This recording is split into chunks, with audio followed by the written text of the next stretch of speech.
A young millionaire flash-married a homeless girl to avoid a forced marriage, unaware of who she really was. And the truth changed their lives forever. Hello, viewer. Thanks for joining us. Leave a like and share your thoughts in the comments, along with the city you're watching from. Now let's continue with the story. The winter wind howled through the concrete canyons of Manhattan, carrying a chill that sliced through even the thickest coats. Alexander Reed walked briskly, hands buried deep in the pockets of his tailored overcoat. But the cold wasn't what troubled him. His father's ultimatum echoed in his mind, a hammer striking an anvil: marry Melissa Harrington or lose his stake in the Reed financial empire. The weight of tradition, the suffocating grip of expectations, left him on the verge of unraveling. He turned onto a quieter street, his polished shoes crunching over patches of frost. The city's neon glow softened in the nearby park, where darkness wrapped itself around the skeletal trees. Alexander, a man of precision and control, found himself drawn to the unpredictable quiet. He paused near a bench, catching sight of a bundle of plastic and blankets. Someone sleeping there, huddled against the elements. It was a woman. Her auburn hair spilled out from under a knit cap, and though her coat was frayed and ill-fitted, there was an elegance in how she clutched her few belongings. Alexander hesitated, unsure why he didn't just keep walking. Then her eyes opened, bright, piercing, and far more alert than he expected. "Are you just going to stand there?" she asked, her voice steady despite her predicament. "Or are you one of those do-gooders with a spare coffee and a lecture about life choices?" He blinked, caught off guard. "Neither," he said. "Just passing by." She sat up slightly, adjusting her makeshift shelter. "Well, congratulations. You've passed." There was a sharpness to her tone, but Alexander detected something else beneath it: defiance, perhaps even wit. He shifted his weight. "Do you always greet strangers like this?" "Only the ones staring at me like I'm an exhibit," she shot back. Her gaze softened for a moment, and she studied him. "Nice coat. Let me guess, Wall Street." "Something like that." He smirked, but the edge in her voice stayed with him. "I didn't mean to intrude. Just needed some air." She shrugged and looked away, as if to dismiss him. "Air's free. For now, anyway." Alexander stepped closer, curiosity piqued. "What's your name?" "Emma," she replied, her eyes narrowing. "And yours?"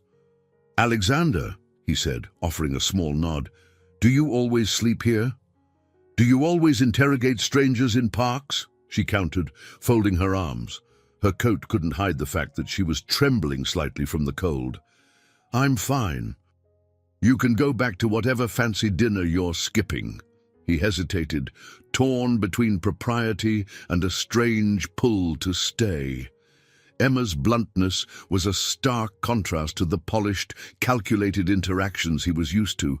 "You're not fine," he said, surprising himself with the bluntness of his own words. "You shouldn't have to be here." Her laughter was low and bitter. "And what would you know about shouldn't, Mr. Alexander? People like me don't end up here because we choose to." Something in her words stung, and Alexander realized he didn't have a good answer. Instead, he asked, "How long?" She raised an eyebrow. "How long what? How long have you been on the streets?" Emma leaned back against the bench, her breath visible in the cold air. "Long enough," she said simply, avoiding his gaze. "But I get by." There was an edge of pride in her voice that caught him off guard.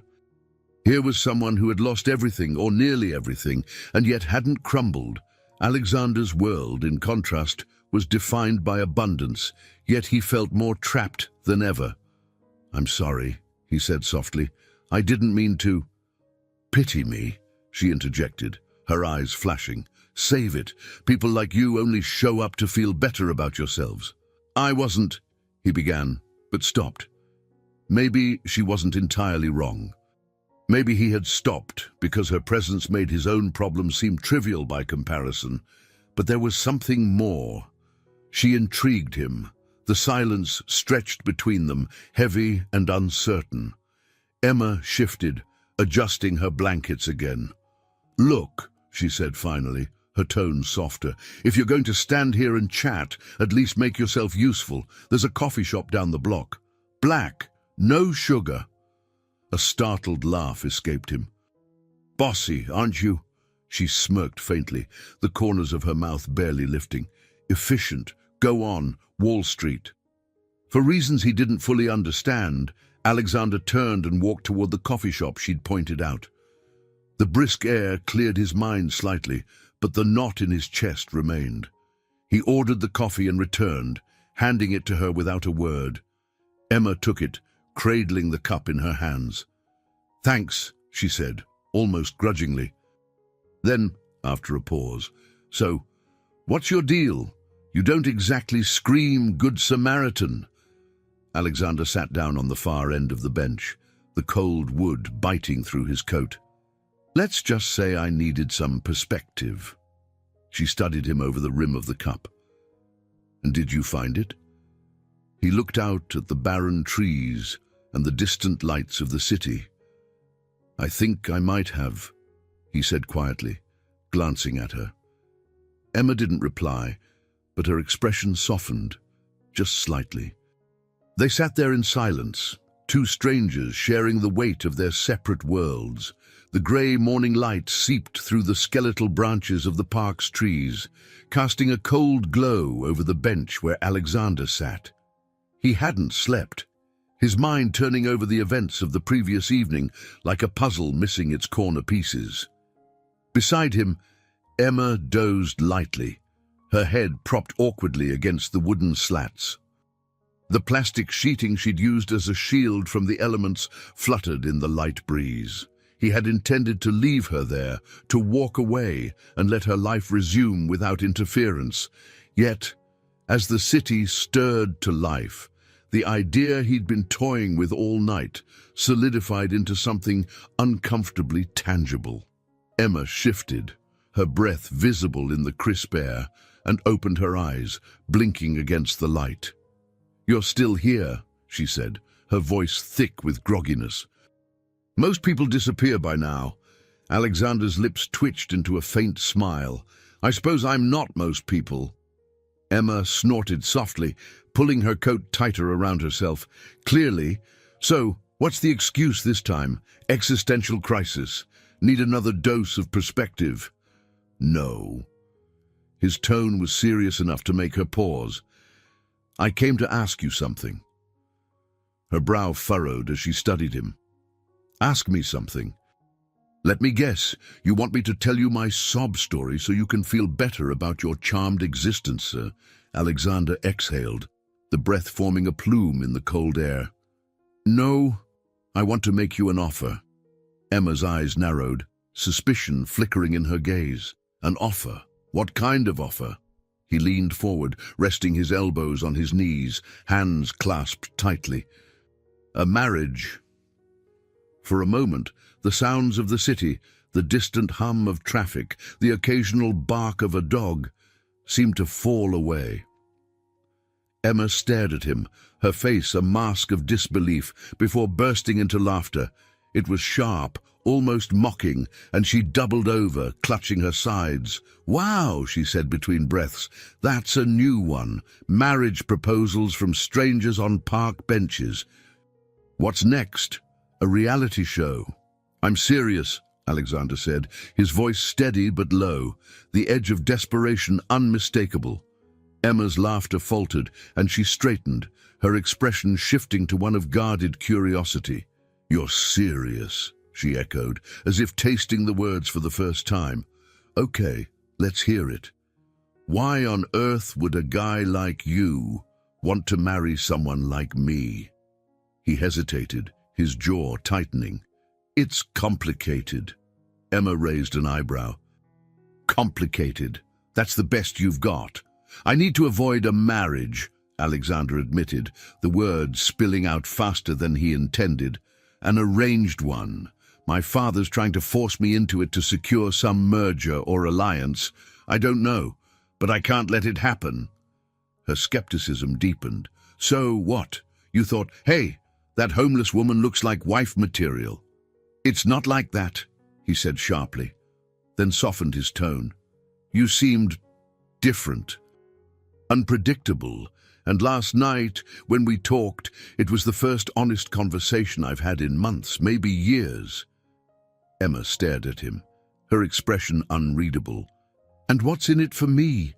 Alexander straightened, drawing a steadying breath. A chance to get off the streets, a place to live, financial stability, whatever you need to get your life back on track. No strings attached. Once my father backs off, we can annul it. Emma leaned back, crossing her arms. So I'm supposed to sell myself into your soap opera of a life for a warm bed and a paycheck. Sounds like a dream. It's not like that, he repeated. I'm offering you a way out, and, frankly, I don't have many other options. She tilted her head, studying him intently. You don't seem like the kind of guy who's used to not getting what he wants. Why me? Alexander met her gaze. Because you don't want anything from me. Not my money, not my influence. And because I think you'd be honest with me, even if it's not what I want to hear. Her lips pressed into a thin line, and she looked away, her gaze settling on the horizon. For a long moment, she said nothing, the silence stretching between them. I don't trust you, Emma said finally, her voice quiet but firm. This whole thing sounds like a disaster waiting to happen. I get it, Alexander said, but think about it. What do you have to lose? Emma's eyes flashed back to his, sharp and unyielding. A lot more than you think. They sat in silence again, the weight of his proposal settling heavily between them. Alexander resisted the urge to press her further, sensing that any additional words would only push her further away. Finally, Emma stood, gathering her belongings with swift, deliberate movements. I need time, she said, slinging her tattered bag over her shoulder. To think. Take all the time you need, Alexander said, standing as well. But don't wait too long. I don't have much time left. Emma paused, her back to him, then glanced over her shoulder. You really are desperate, aren't you? Alexander gave her a rueful smile. You have no idea. She shook her head, a faint smile playing on her lips despite herself. You're crazy, you know that. Maybe, he said, but sometimes crazy is what works. Without another word, Emma walked away, her figure disappearing into the morning fog. Alexander remained where he was, staring after her, the weight of what he had just done pressing heavily on his chest. The hours since Emma had walked away felt like days. Alexander sat alone in his office, a sleek space on the 40th floor of a midtown skyscraper. The city sprawled below him, bustling with energy and indifference. His assistant had already buzzed twice, reminding him of meetings he had no interest in attending. For once, the minutiae of corporate deals felt small compared to the storm brewing in his personal life. Emma's hesitation lingered in his mind. He'd thought she might dismiss him outright or laugh off the absurdity of his proposal. But her pause, that spark of consideration, told him she was weighing the idea, and that kept him restless.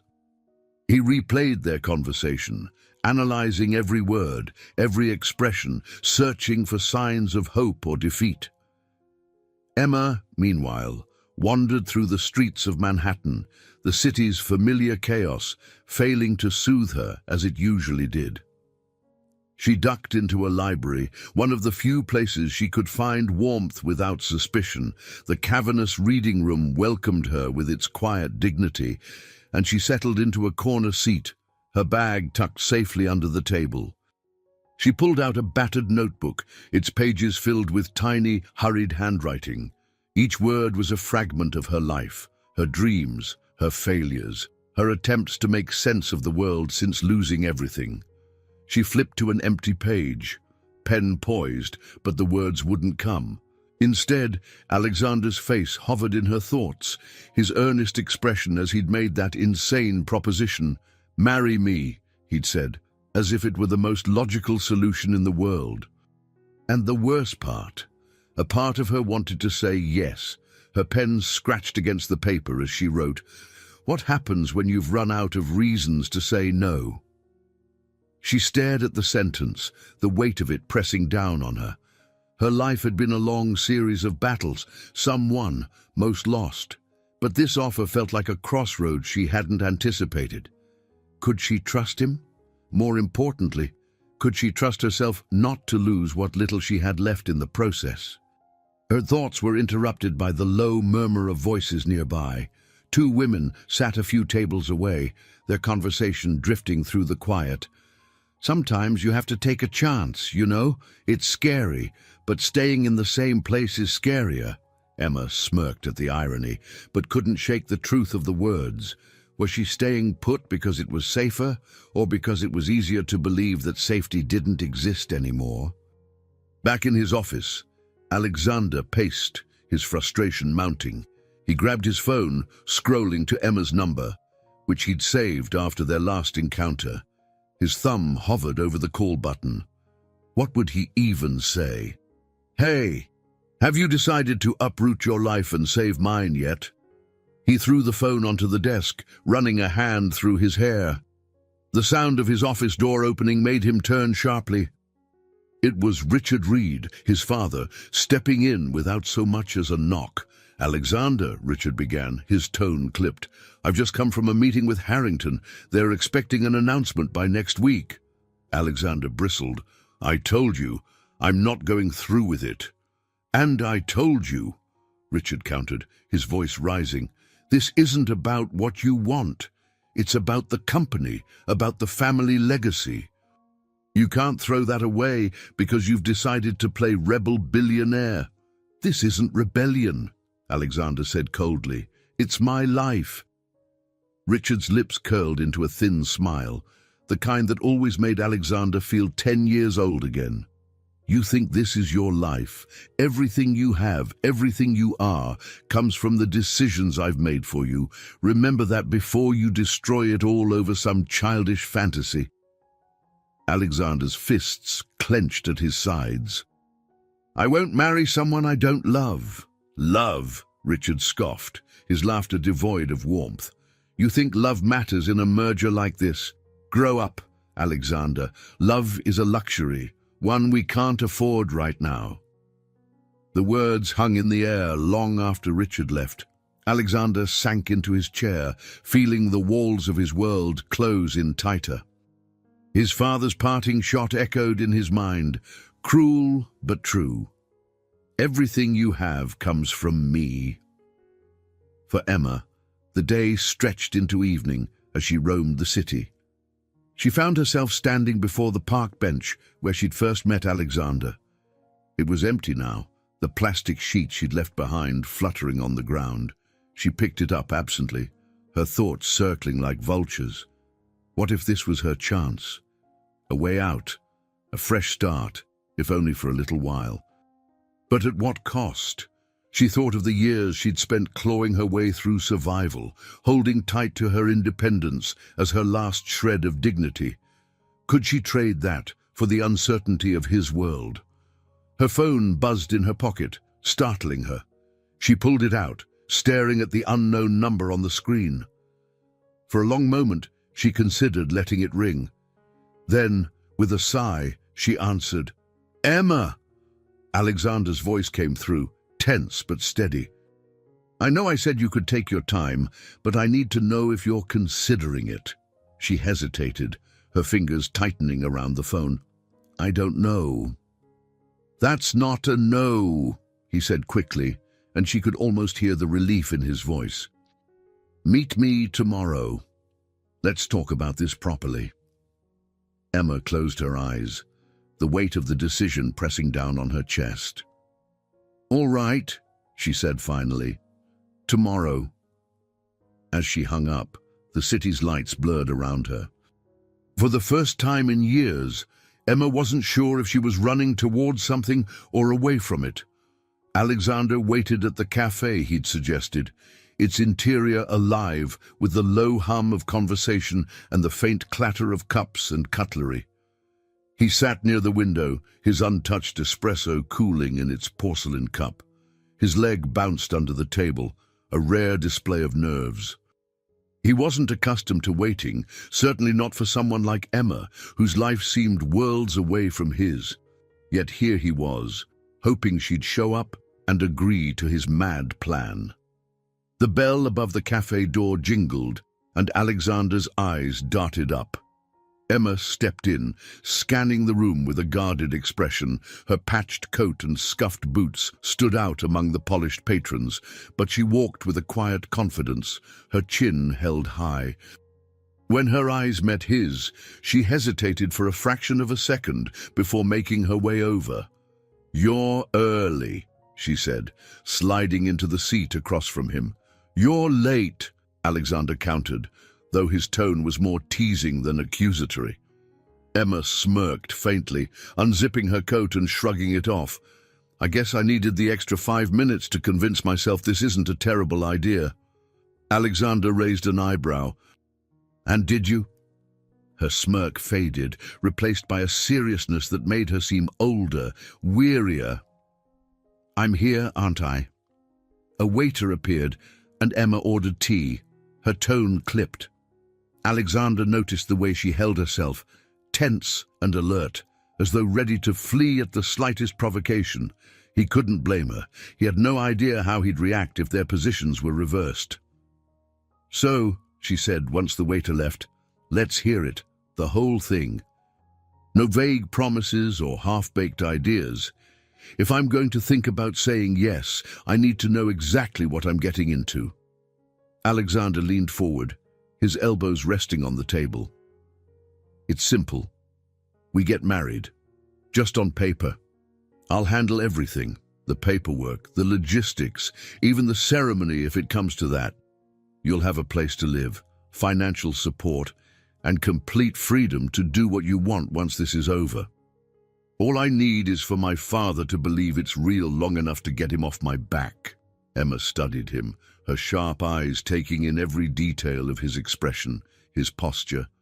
"And what happens when he finds out it's a sham? What happens to me then?" "He won't," Alexander said firmly. "He's not the type to dig too deeply once things go his way. As long as we play our roles convincingly, he'll move on to his next power play." She scoffed, crossing her arms. "You're putting a lot of faith in someone who sounds like a professional manipulator." Alexander's jaw tightened. "He is, but I know how he operates." Emma took a sip of her tea, her gaze never leaving his. "And what about you? What's your endgame? You're risking a lot for someone you barely know." "It's not about risk," Alexander said quietly. "It's about control. For once in my life, I want to make a decision that's mine, not his." Emma leaned back, tapping her fingers on the edge of the table. "You sound like someone with everything to lose." "And you sound like someone with nothing left to lose," he said, his tone softer than she expected. Her fingers stilled, and she looked away, her expression unreadable. The truth of his words lingered between them, heavy and undeniable. "You'd have to follow some rules," Alexander added after a pause. "My father is perceptive. If he senses something's off, it'll all fall apart." Emma snorted. "Rules. Great. I'm already loving this marriage." "It won't be forever," he said, his voice firm but not unkind. "A year at most." Her laugh was bitter. "You say that like a year isn't a lifetime."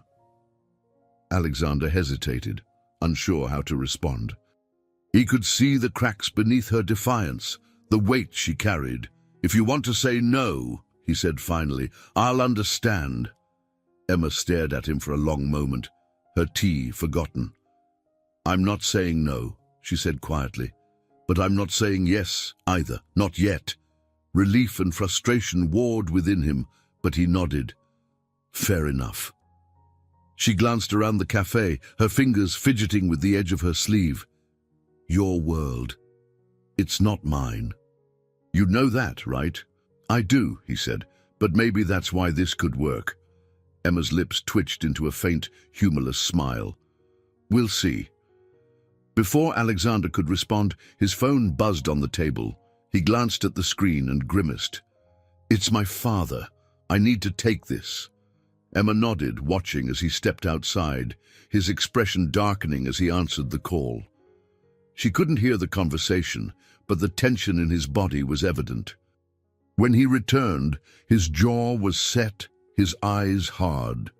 What did he say? Emma asked, her voice cautious. Alexander sat down heavily, running a hand through his hair. He's pushing up the timeline. If I don't make an announcement by the end of the month, he'll cut me off. Emma raised an eyebrow. Cut you off from what? The private jets and the art collections. It's not about the money, he snapped, then softened. It's about the principle. He's been pulling my strings for too long. She studied him, her expression thoughtful. You really hate him, don't you? Alexander shook his head. It's not hate, it's disappointment. Emma sipped her tea, her gaze steady. Disappointment can be worse. They sat in silence, the noise of the cafe fading into the background.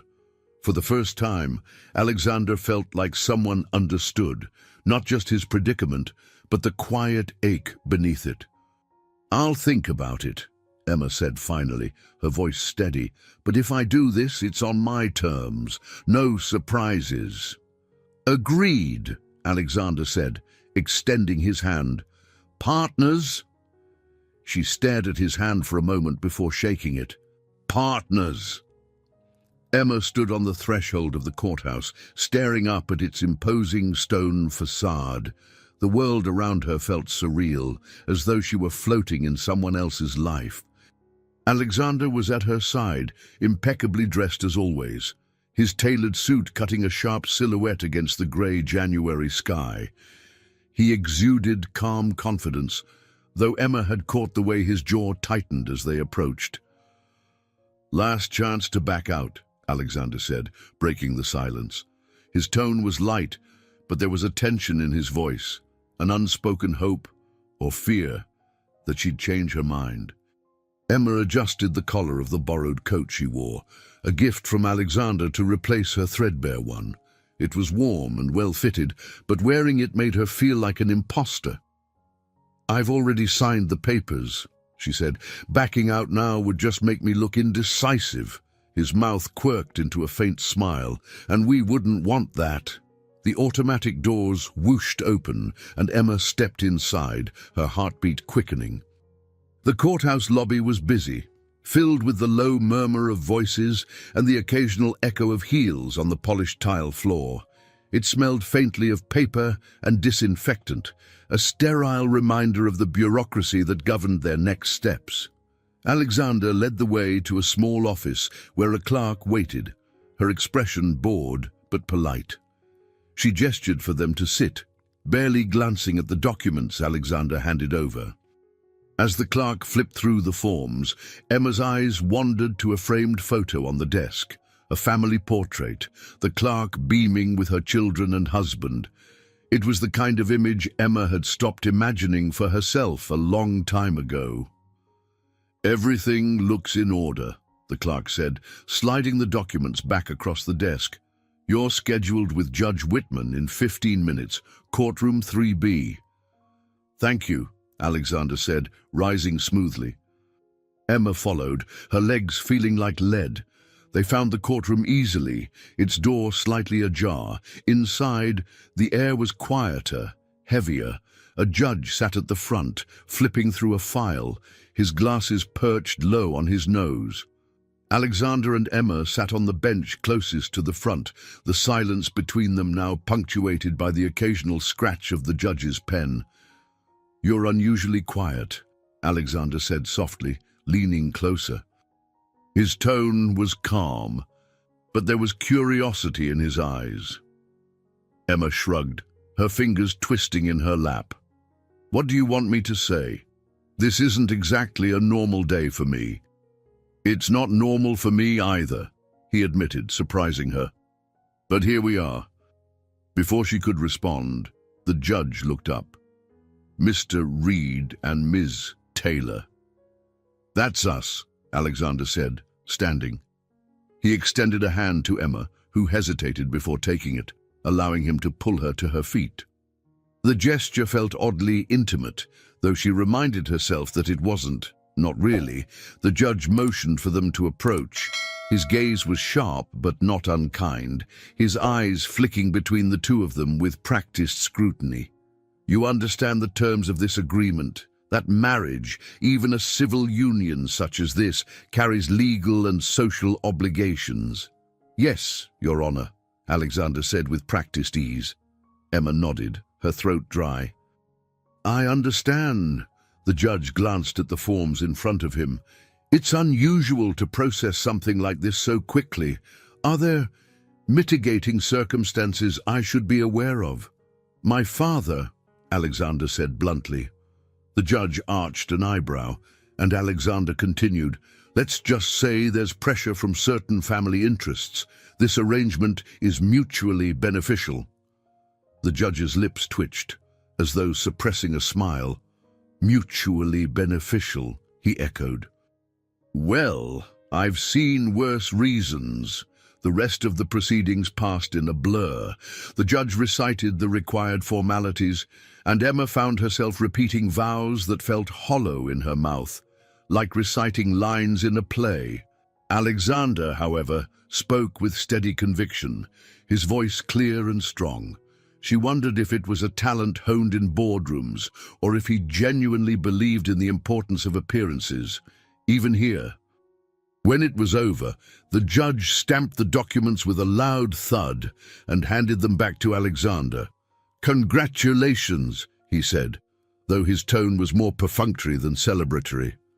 Thank you, Your Honor, Alexander replied, shaking the man's hand.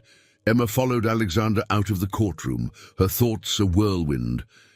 As they stepped back into the cold January air, Alexander glanced at her. You look pale. I just married a stranger in a courthouse, she said dryly. Pale seems like the least of my worries. He chuckled, his first genuine laugh since she'd met him. Fair point. They walked in silence for a few minutes, the city bustling around them. Emma tucked her hands into the pockets of her coat, savoring its warmth even as her mind churned with doubts. So, what now? Alexander stopped, turning to face her. Now, you move into the penthouse. We let my father see us together. We make it look real. And then, she pressed, and then we see how good we are at pretending, he said, his gaze steady. This isn't just about me, Emma. If you're in, we're in this together. For the first time, she saw a flicker of vulnerability in his eyes, and it startled her. This man, who seemed so composed, was just as unsure as she was. She nodded, the weight of their unspoken agreement settling heavily between them. Together, she said, though the word felt foreign on her tongue. And as they hailed a cab, Emma couldn't help but wonder if this leap into the unknown would break her or finally set her free. The elevator ascended smoothly to the top floor, its polished interior reflecting Emma's uneasy expression. She clutched her bag, a frayed relic of her life on the streets, like a shield, her fingers curling tightly around the worn strap. Alexander stood beside her, his hands in his pockets, the picture of calm composure. If he noticed her nerves, he said nothing, but the silence between them was heavy. When the elevator doors opened, Emma was greeted by the sheer opulence of Alexander's penthouse. The space stretched wide and open, framed by floor-to-ceiling windows offering a breathtaking view of Manhattan. The furnishings were modern and sleek, all clean lines and muted tones, a stark contrast to the chaotic noise of the city below. This is a lot, Emma murmured, stepping inside cautiously, as though afraid her presence might tarnish the pristine surroundings. Alexander smiled faintly, setting his coat on a nearby chair. "It takes some getting used to." Emma lingered near the doorway, reluctant to move further. "You live here alone?" He nodded, walking toward the bar. "I've always preferred my own space. Drink?" She shook her head, her fingers still gripping her bag. "I don't drink much." "Suit yourself." He poured himself a glass of scotch, the amber liquid glinting in the light. Turning back to her, he gestured to the room. "You don't have to act like a guest, you know. This is your home now, too." Emma's laugh was soft, almost bitter. "Home," she echoed, the word heavy with disbelief. "I don't even know what that means anymore." Alexander studied her for a moment, his expression unreadable. "Come on, I'll show you your room." She followed him down a wide hallway, the walls adorned with understated art that likely cost more than she'd earned in her entire life. At the end of the corridor, he pushed open a door to reveal a bedroom that was as luxurious as the rest of the penthouse. The bed was massive, dressed in crisp white linens, and the furniture was sleek and minimalist. "This is yours," he said, stepping aside to let her enter. "I had some things brought in, clothes, toiletries. If there's anything else you need, just let me know." Emma stood in the center of the room, feeling small and out of place. She set her bag down at the foot of the bed, her fingers brushing over the smooth fabric of the comforter. "It's too much. It's what's necessary," Alexander said simply. "You'll need to look the part if we're going to convince my father." She turned to face him, crossing her arms. "And what part is that exactly?" "My wife," he said, his tone matter-of-fact. "Confident, poised, someone who belongs here." Emma snorted softly, shaking her head. "You might have chosen the wrong person for this job." He stepped closer, his expression softening.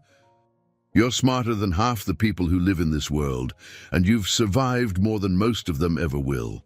Don't underestimate yourself." For a moment, Emma was caught off guard by his words. They didn't feel like flattery. There was a sincerity in his voice that unsettled her. She looked away, her gaze falling on the window overlooking the city. "Fine," she said finally. "But I'm not turning into one of them. I don't care how much money you have. I'm not playing pretend beyond what's necessary." Alexander's lips quirked into a small smile. "Fair enough." He turned to leave but paused in the doorway. "Dinner's at 7. Formal, unfortunately. My father expects appearances to be maintained." Emma raised an eyebrow. "Tonight, that's short notice." "You'll manage," he said with a faint smirk. "I have a feeling you're good under pressure." Hours later, Emma stood in front of a mirror in her room, staring at the stranger looking back at her. The dress Alexander had arranged for her, a sleek black gown that fit perfectly despite her protests, was unlike anything she'd ever worn. Her hair, styled by a professional who had shown up unannounced, was swept back elegantly, and her makeup was subtle but polished. She felt ridiculous, like a fraud. A knock at the door pulled her from her thoughts. When she opened it, Alexander stood there, dressed in a sharp tuxedo. For a moment, they both paused, taking each other in. "You clean up well," he said, his tone laced with genuine admiration. Emma rolled her eyes, though a faint blush crept into her cheeks. "This feels like a scene from a bad movie." He chuckled, stepping back to let her out. "Let's hope my father doesn't see it that way." The dining room was just as grand as the rest of the penthouse, with a long table set for 4. Richard Reed was already there, his imposing presence filling the room. Beside him sat Melissa Harrington, the woman Alexander had been meant to marry. She was stunning and composed, her icy demeanor a sharp contrast to Emma's unease. "Father," Alexander said smoothly as they entered. "Melissa," Richard's eyes narrowed as they fell on Emma. "So, this is the woman who's stolen my son's attention." Emma forced herself to meet his gaze, her chin lifting slightly. "And you must be the man who thinks he knows what's best for everyone else." The room fell silent, the tension palpable. Then, to her surprise, Richard's lips twitched into a faint smile. "Well, you're not afraid to speak your mind. I'll give you that." Melissa, however, was less amused, her icy gaze sweeping over Emma with clear disdain. "This should be interesting," she murmured, her tone dripping with condescension. Emma held her ground, determined not to let their judgment rattle her. As she took her seat beside Alexander, she felt his hand briefly brush hers under the table, a small gesture of reassurance. For better or worse, the game had begun.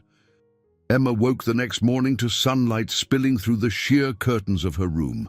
The unfamiliar luxury of the bed still felt foreign, as though she didn't belong in its embrace. Her first instinct was to reach for the small notebook she always kept close, but it wasn't there, tucked somewhere deep in her bag, where she hadn't touched it since moving in. Instead, she sat up and stared at the sprawling view of Manhattan, the city both alluring and indifferent to her presence. The previous night's dinner still sat heavily in her mind. Richard Reed's calculated questions and Melissa Harrington's icy demeanor had made every bite feel like a test. Alexander, ever composed, had deftly deflected his father's probing inquiries. But Emma could sense the undercurrent of tension. They were being watched, evaluated, and any misstep could spell disaster.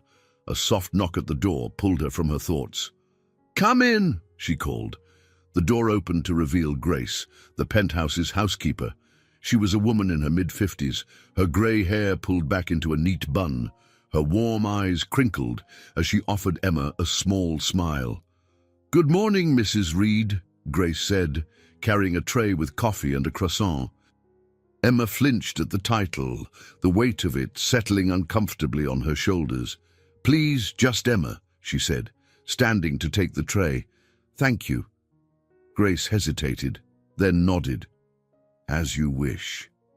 "Emma, Mr. Reed asked me to let you know he'll be working from the study this morning. He said you're welcome to join him, if you'd like." Emma raised an eyebrow. "And what if I'd rather avoid him?"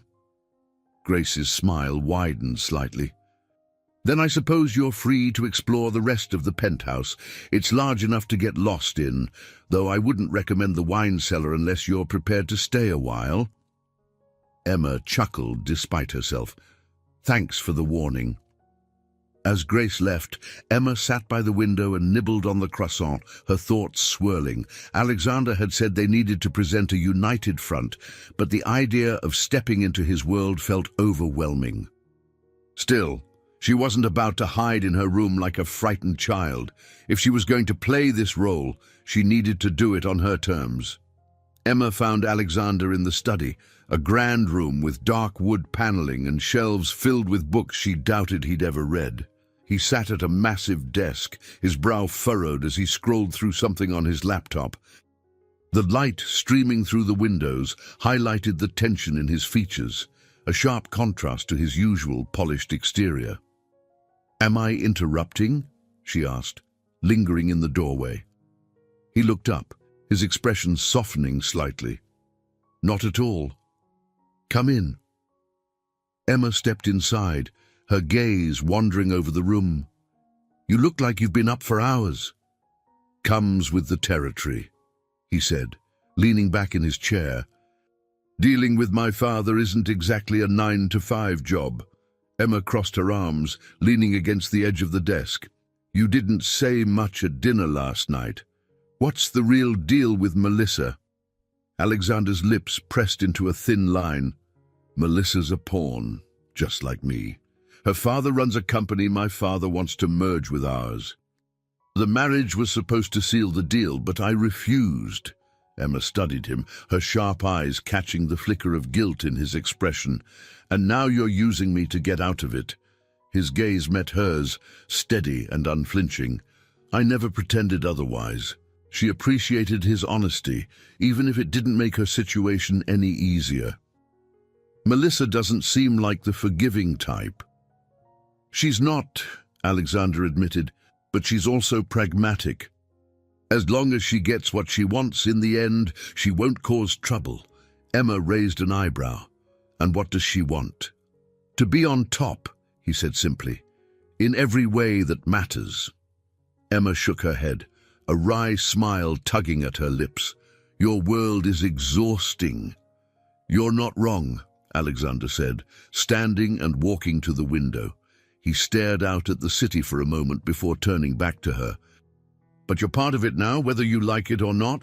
Emma opened her mouth to respond, but the door to the study opened again, and Grace stepped inside. Mr. Reed, you have a visitor. Alexander frowned. I wasn't expecting anyone. It's Melissa Harrington, Grace said, her tone carefully neutral. She insists it's urgent. Emma's stomach sank, but she forced herself to stay calm. Perfect timing. Alexander glanced at her, his expression a mix of concern and determination. Stay. This affects both of us. Melissa entered a moment later, her heels clicking against the hardwood floor. She was dressed impeccably, as always, her icy demeanor unwavering. Her gaze swept over Emma briefly before settling on Alexander. We need to talk, she said, her tone clipped. By all means, Alexander said, gesturing to the chair opposite him. What's so urgent? Melissa sat gracefully, crossing her legs. Your father's not happy, Alexander. He doesn't believe for a second that this marriage is real. Emma tensed, but Alexander remained calm. My father doesn't believe in anything that doesn't serve his interests. That's not news. Melissa's gaze flicked to Emma, her lips curling into a faint, knowing smile. And you're willing to risk everything on her? A woman with no pedigree, no connections. Emma bristled but kept her composure. Last I checked, I didn't need your approval. Melissa's smile widened slightly. Feisty. I can see why he chose you.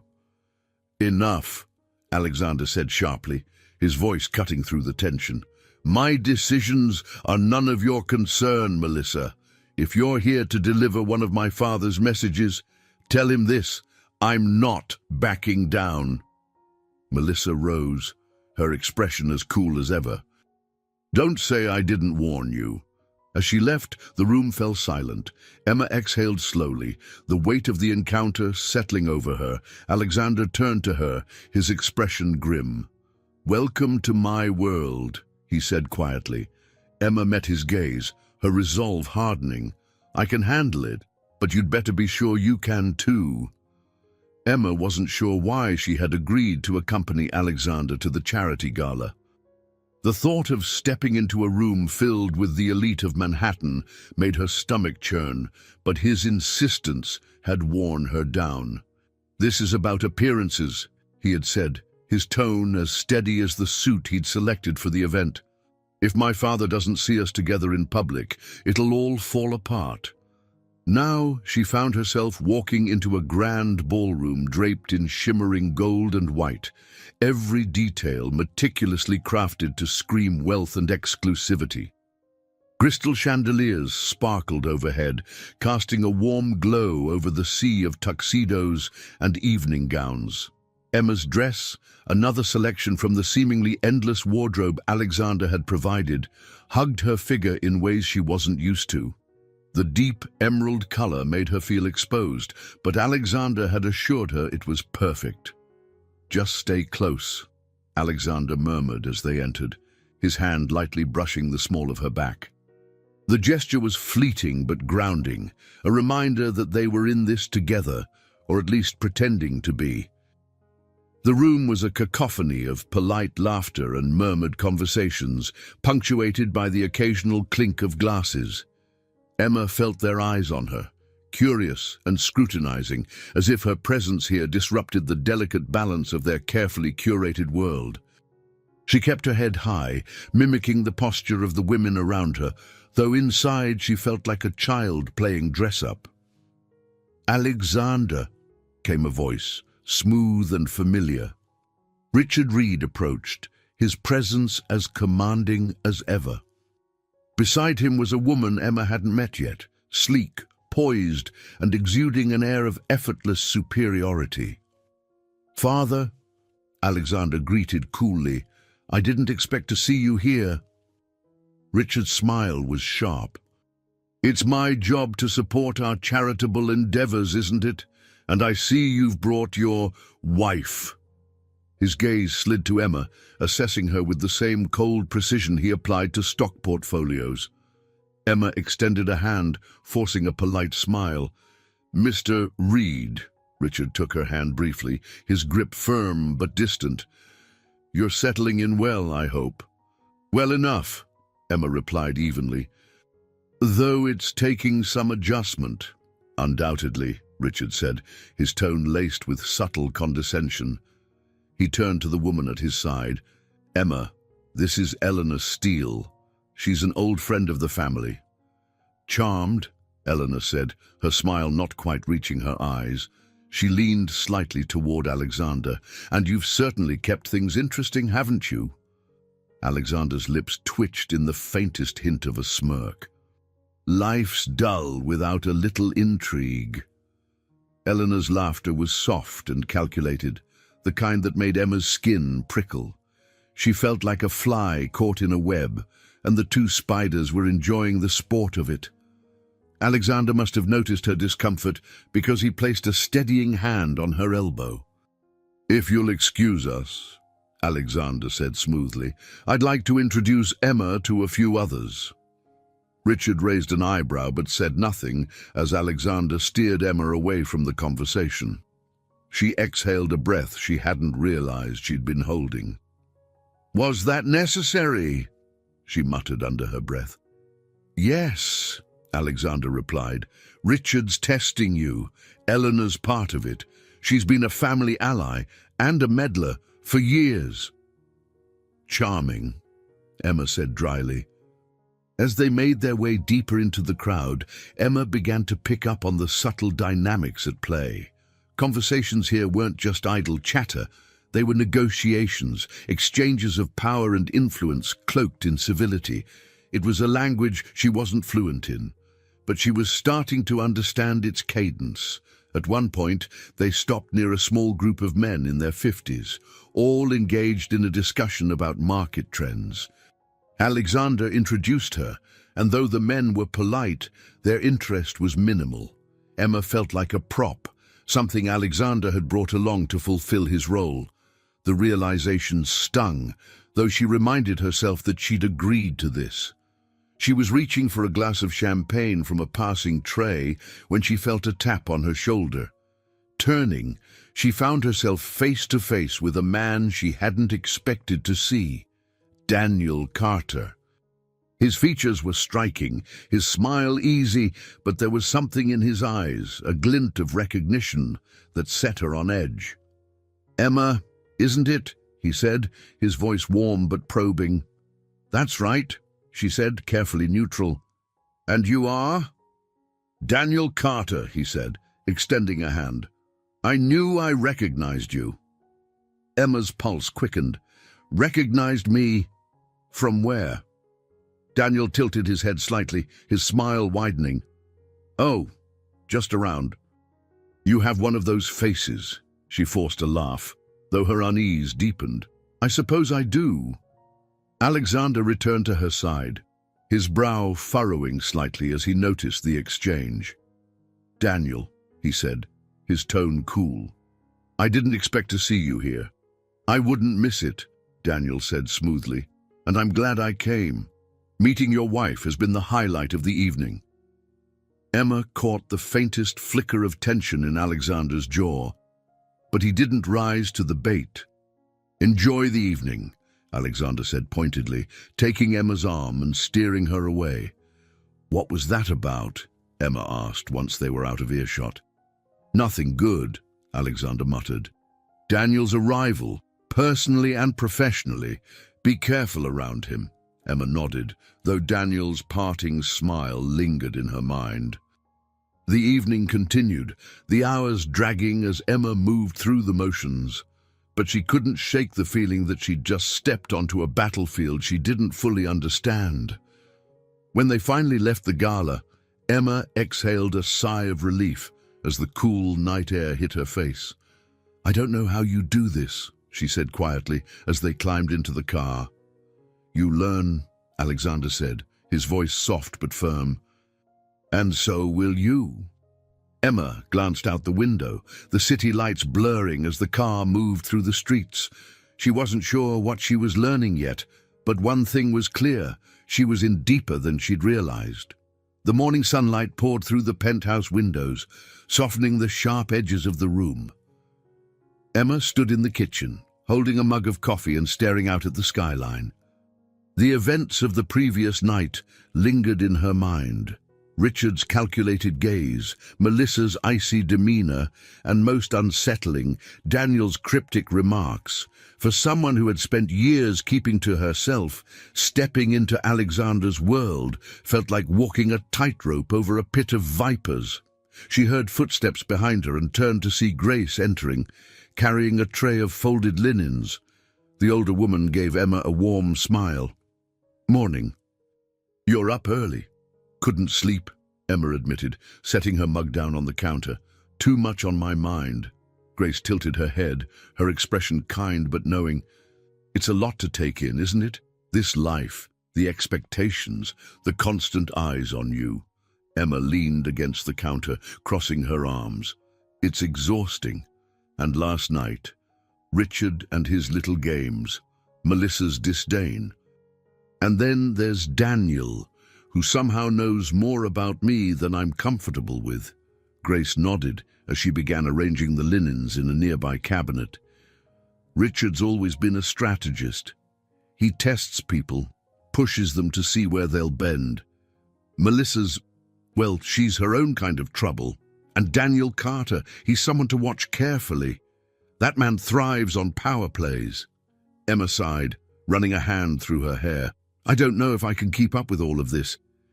It's like they're all playing a game, and I don't even know the rules." Grace paused, turning to face her. "You don't have to play their game, Emma. Make them play yours. You've got a strength they don't expect, something real. They might have money, influence, and connections, but none of that can replace authenticity." Emma stared at her, caught off guard by the words. "You think I can win against people like them?" Grace's smile deepened, lines crinkling at the corners of her eyes. "I think you've already started. Now, you just need to believe it yourself." Later that afternoon, Emma found herself in the library, flipping through the pages of a book without actually reading the words. The quiet was a welcome respite from the constant tension of the previous day. She barely noticed when Alexander entered until he spoke. "You've been quiet today," he said, his voice breaking the stillness. Emma glanced up, closing the book and setting it aside. "Just needed some time to think." Alexander sat in the armchair across from her, his gaze steady. "About last night?" "That and everything else," Emma admitted. "Daniel Carter, your father, Melissa, this whole situation. It's like being dropped into the middle of a war zone without armor." Alexander's lips twitched into a faint smile. "You handled yourself well, all things considered. I felt like a fish in a shark tank," Emma said, leaning back in her chair.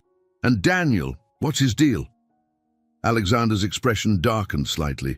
"Daniel thrives on leverage. He's always looking for weaknesses to exploit. If he thinks he has something on you, he'll use it." Emma's stomach tightened. "And what if he does?" "Then we deal with it," Alexander said firmly. "Together." She studied him, her brow furrowing. "You make it sound so simple." "It's not," he admitted. "But this isn't just about me anymore. You're part of this now, and I'm not going to let anyone hurt you." His words caught her off guard, and she looked away, unsure how to respond. There was something genuine in his tone, something that made her chest tighten.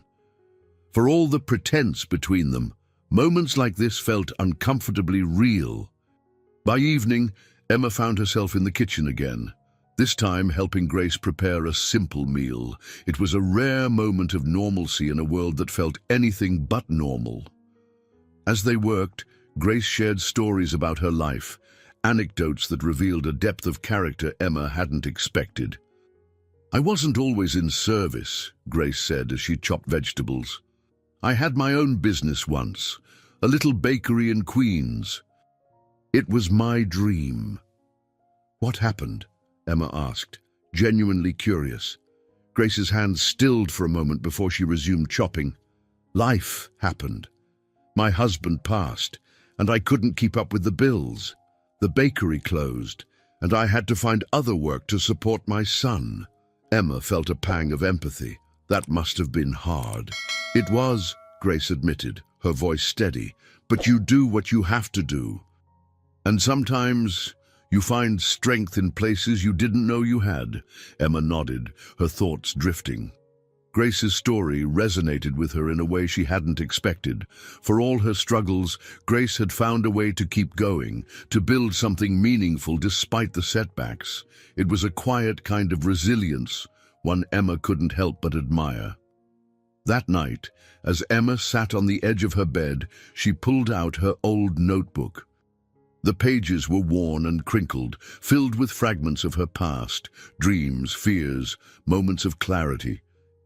She flipped to a blank page and picked up a pen, the words flowing easily for the first time in weeks. "This isn't my world, and it never will be. But maybe, just maybe, I can find a place in it that's mine." She closed the notebook and set it on the nightstand, the weight in her chest feeling just a little lighter.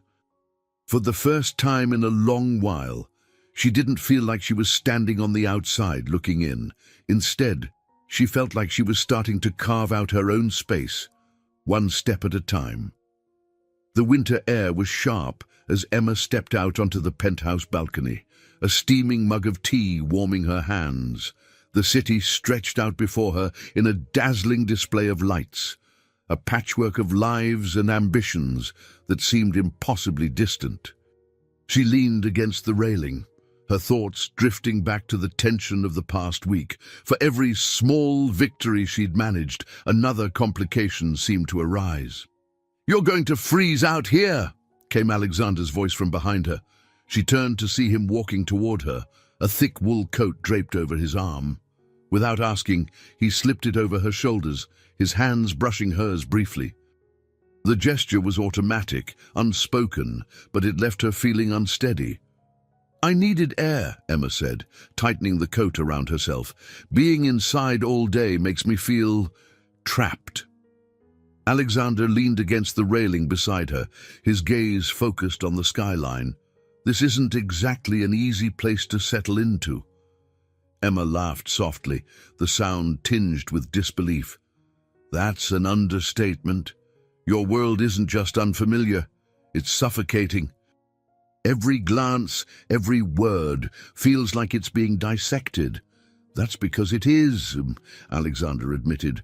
"Everyone in my father's orbit is constantly calculating, trying to find an advantage. It's exhausting." Emma studied him for a moment, the set of his jaw and the weariness in his eyes. "You've been doing this your whole life, haven't you?" He nodded. "I was groomed for it. The handshakes, the deals, the power plays, it's all second nature now." "And yet, here you are," she said, her voice soft, "fighting against it." Alexander's gaze met hers, and for a moment, the walls he usually kept so carefully in place seemed to waver. "Because I don't want to become him." The weight of his words hung between them, and Emma wasn't sure how to respond. She looked back out at the city, the quiet stretching on. The following afternoon, Emma sat in the sunlit corner of the penthouse's library, flipping through a book she wasn't really reading. Her mind wandered back to Daniel Carter. His presence at the gala and the glint of recognition in his eyes had unsettled her more than she wanted to admit. He knew something, she was sure of it, and that knowledge felt like a ticking bomb. She was so lost in thought that she didn't notice Grace entering until the older woman gently cleared her throat. "Emma, there's someone downstairs asking for you." "For me?" Emma asked, closing the book. "Who?" Grace hesitated, her brow furrowing. "A man. He wouldn't give his name, but he said it's important." Emma's stomach tightened. "Where is Alexander?" "He's in a meeting with his legal team," Grace said. "Do you want me to tell the visitor to leave?" "No," Emma said after a moment. "I'll go see who it is." Grace looked concerned but nodded. Emma followed her downstairs, her heart pounding as they approached the penthouse's private entrance. When the elevator doors opened, her breath hitched. It was Daniel. He smiled at her, that same disarming grin he'd worn at the gala. "Emma," he said smoothly, "I was hoping you'd have a moment to talk." "What are you doing here?" she asked, her voice sharper than she intended. Daniel spread his hands innocently. "I thought we could clear the air. I seem to have unsettled you the other night." "Unsettled is one word for it," Emma said, crossing her arms. "What do you want?" He stepped closer, his expression softening. "I want to help you." Emma raised an eyebrow. "Help me?" "With what?" "With whatever you're hiding," Daniel said quietly. His gaze was steady, but there was something calculating behind it. "You're not who you're pretending to be. I can see it, and I think you know I'm right." Her heart raced, but she forced herself to stay calm. "You don't know anything about me." "Maybe not yet," he said, leaning against the wall casually. "But I'm very good at finding out things. And if you don't want me to start digging, I'd suggest we make a deal." "What kind of deal?" Emma asked, her voice icy. "Information for information," Daniel said. "You tell me the truth about who you are, and I'll tell you what I know about Alexander's father. Believe me, there's plenty he wouldn't want you to hear." Emma's breath caught. She didn't trust Daniel. Everything about him screamed opportunist.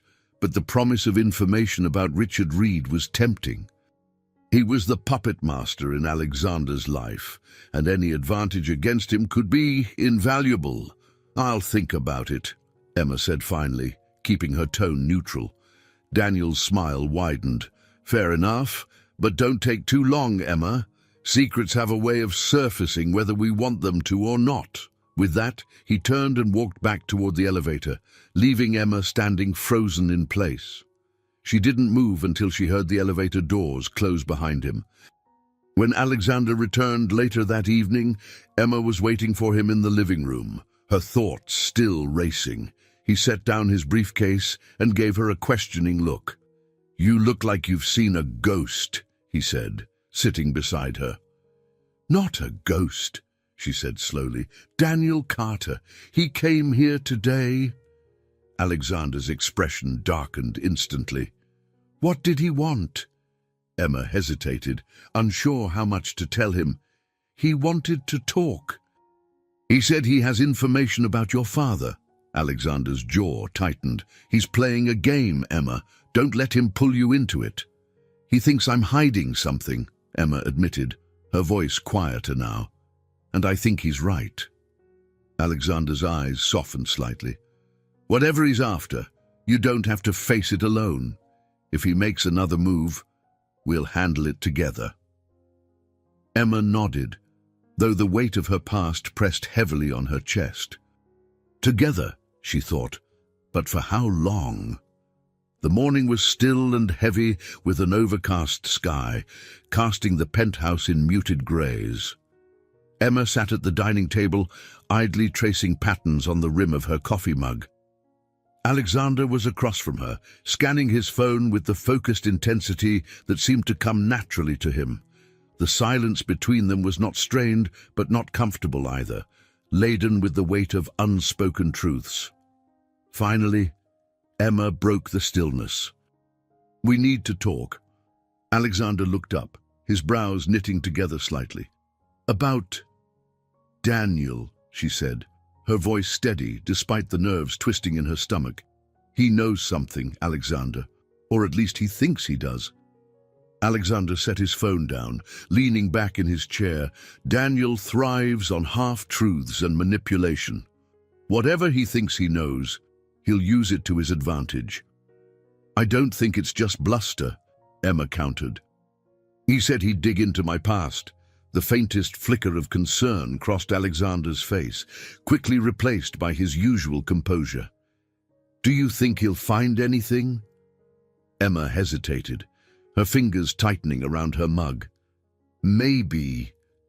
He leaned forward, his voice quieter but firmer. "Emma, if there's something I need to know, now's the time to tell me." The words hung in the air between them, a challenge and a plea all at once. Emma looked down, her thoughts racing. She'd kept her secrets buried for so long, the idea of unearthing them felt impossible. But now, with Daniel sniffing around, the walls she'd built were starting to crack. "Before I ended up on the streets, I had a different life," she said finally, her voice barely above a whisper. "A family, a future. It all fell apart when my father's business collapsed. He lost everything. And when he passed, I had nothing." Alexander didn't interrupt, his gaze steady and patient. "I tried to rebuild," Emma continued, her voice trembling slightly. "I worked, I saved, but then I got tangled up with someone I shouldn't have trusted. He used me, drained what little I had left, and when I finally realized what was happening, it was too late. The debts weren't mine, but I was the one left to deal with them." Alexander's expression darkened. "And that's when you ended up on the streets." Emma nodded, shame flickering across her face. "It was easier to disappear than to keep fighting a battle I couldn't win. But if Daniel starts digging, there are pieces of that life that could resurface." Alexander sat back, running a hand through his hair. "If he finds something, we'll deal with it. But you're not facing this alone, Emma. Whatever happens, we'll handle it together." Emma blinked, surprised by the conviction in his voice. "You really mean that?" "I do," he said firmly. "You're in this mess because of me, and I'm not going to let anyone use your past against you." Later that day, Emma found herself in the kitchen with Grace, peeling carrots at the counter. The simple task grounded her, a welcome break from the tension that seemed to hang over her and Alexander like a storm cloud. "You're quiet today," Grace observed, glancing at her. Emma shrugged. "Just thinking." "About Daniel?" Grace asked knowingly. Emma nodded, setting down the peeler. "He's digging into my past, and if he finds something, I don't know what will happen." Grace wiped her hands on a towel and leaned against the counter, her expression thoughtful. "Emma, everyone has a past. The question isn't whether it'll come out, it's what you'll do when it does." Emma frowned. "That's easy for you to say. You've built a life here. I'm just passing through." Grace's smile was gentle. "We all feel like that sometimes, like we don't belong, but you're stronger than you think, and you've already proven you can handle more than most." Emma's lips twitched into a faint smile. "You always seem to know the right thing to say." "It comes with practice," Grace said, returning to her task. "And perspective." By evening, Emma was back in the library, the notebook she hadn't touched in days open in her lap. She stared at the blank page, her pen hovering above it as she tried to find the words. The truth she'd shared with Alexander still felt raw, but for the first time, she felt lighter for having said it. "They say the truth sets you free," she wrote. "But what if it also ties you down? What if the weight of it keeps you from moving forward?" The sound of footsteps pulled her from her thoughts. Alexander entered, a folder in his hand. "I had a team look into Daniel, he said, sitting across from her. "It turns out he's been sniffing around my father too. He's looking for leverage on both of us." Emma's grip on the pen tightened. "So, what do we do?" "We stay ahead of him," Alexander said simply. "He's expecting us to react, to panic. We won't give him the satisfaction." Emma set her notebook aside, meeting his gaze. "And what about your father? If Daniel's working both sides, he might use this to manipulate him too." Alexander's jaw tightened. "That's a risk we'll have to manage, but one problem at a time." Emma nodded, the weight of their precarious situation settling over her again. Yet, for the first time, she felt a flicker of hope, not because their challenges had lessened, but because Alexander's determination gave her strength. As the city lights twinkled beyond the library's windows, Emma realized that for all the uncertainty ahead, she wasn't facing it alone, and for now, that was enough. The tension in the air was palpable as Emma and Alexander stood in the penthouse living room, their conversation interrupted by an unexpected knock at the door. Alexander's brow furrowed as he exchanged a wary glance with Emma before striding to answer it. The muffled voices that followed were indistinct, but when Alexander returned, his expression was grim. "It's Daniel," he said, his voice tight. "He's here." Emma's heart sank. She had spent the last 2 days trying to steady herself, to find her footing in the precarious world she'd agreed to navigate with Alexander. But the mere mention of Daniel made her feel as though that footing might crumble beneath her. "Why?" she asked, her voice barely above a whisper. "He says he has information to share," Alexander replied, his tone laced with irritation. "And I'd rather hear it directly than let him spin it somewhere else." Before Emma could respond, Daniel entered the room, his ever-present smirk firmly in place. He looked entirely too comfortable, as though he belonged here, and the sight of him filled her with unease. "Lovely place, Alex," Daniel said, his tone casual but barbed. "Very understated." "Get to the point," Alexander snapped, crossing his arms. Daniel chuckled, clearly enjoying the tension he was creating. "Always so impatient." "Fine. I've been doing a little digging, and I came across something interesting. Something I thought you'd want to hear before it leaks." Emma's stomach clenched as Daniel turned his gaze to her, the smugness in his expression making her want to bolt. "Emma," he said, his voice smooth. "Or should I say, Emma Grayson?" The name hit her like a physical blow, the air rushing from her lungs. Her instinct was to deny it, to play dumb, but she knew it would be futile. Daniel's eyes gleamed with triumph, and she realized that no amount of denial would erase what he now knew. Alexander's expression darkened, his posture stiffening. "What are you talking about?" Daniel leaned against the back of the sofa, his posture relaxed as he delivered his bombshell. "Emma here isn't just any former street dweller. She's the missing daughter of Theodore Grayson, the late industrialist whose company crumbled under mysterious circumstances." "That kind of name carries weight, Alex. Even now." Emma's heart pounded in her chest as Alexander turned to her, his gaze sharp and questioning. "Is it true?" She nodded slowly, her throat tight. "Yes." The weight of her admission hung heavily in the room, the silence deafening. Alexander's eyes searched hers, but it wasn't anger she saw there. It was something far more complicated. Hurt, betrayal. She couldn't tell. "Well," Daniel said, clapping his hands together. "This is fascinating. You really did find yourself a gem, Alex. I'm sure your father will be thrilled to learn about this little detail." "That's enough," Alexander said coldly. His tone left no room for argument. "Get out, Daniel."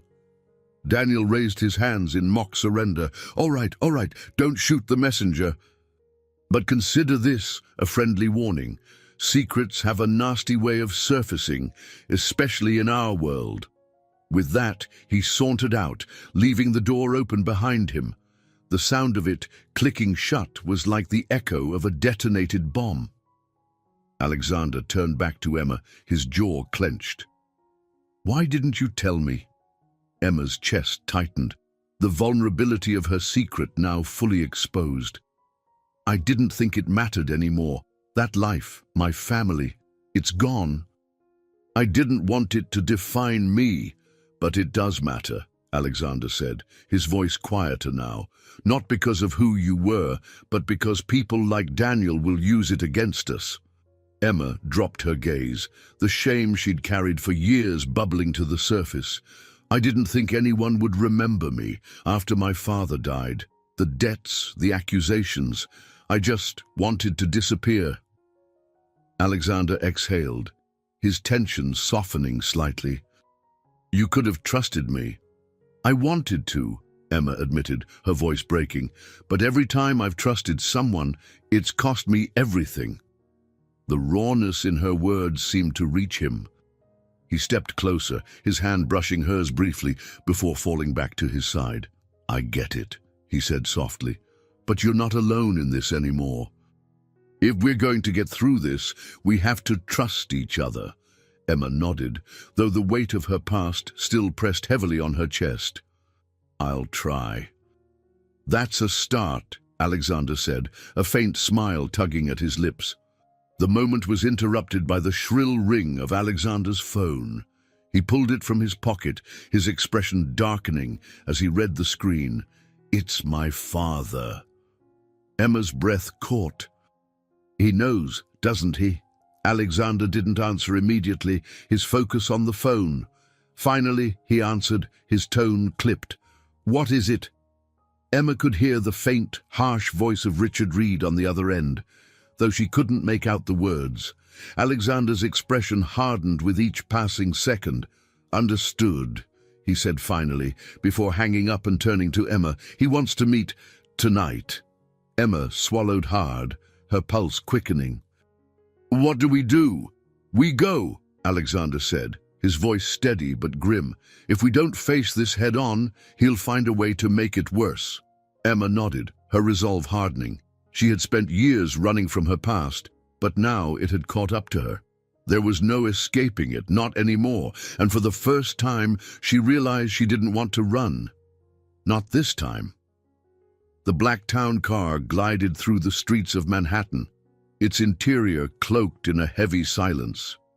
Emma sat stiffly, her hands folded tightly in her lap, while Alexander stared out the window, his jaw set in grim determination. The tension between them felt almost suffocating, but neither spoke. Words would be wasted now. The moment of truth was imminent. As they pulled up to the private dining club Richard Reed often used for his more discreet meetings, Emma's stomach churned. The grandeur of the place only heightened her unease. Its elegant facade was designed to intimidate, to remind anyone who entered that this was a space reserved for power. Ready? Alexander asked, his voice quiet but firm. No, Emma admitted, glancing at him, but I don't think that matters. Alexander gave her a faint, fleeting smile. Just follow my lead. We'll get through this. They stepped out of the car and were ushered into a private room by a waiting attendant. Inside, Richard sat at the head of an opulent table, his posture as rigid and commanding as ever. His piercing gaze landed on them as they entered, and though his expression was neutral, Emma felt the weight of his disapproval. Melissa Harrington sat to his left, her cool, calculated smirk making Emma's skin crawl. Alexander, Richard said, his voice smooth and authoritative. Emma, how kind of you to join us. We didn't think we had much of a choice, Alexander replied, his tone clipped. He pulled out a chair for Emma before sitting beside her, his body angled protectively toward her. Ah, straight to business then, Richard said, leaning back slightly. I suppose that's wise, given the circumstances. Emma fought to steady her breathing, her heart pounding as she prepared for the inevitable confrontation. You've made quite the impression, Emma, Richard continued, his sharp gaze shifting to her, though not all of it has been favorable. Alexander's eyes narrowed. If this is about Daniel Carter, Richard held up a hand, silencing his son. It's not just about Daniel. It's about the reputation of this family, about the decisions you've made, Alexander, and the consequences that follow. Emma clenched her fists under the table, her voice steady but low.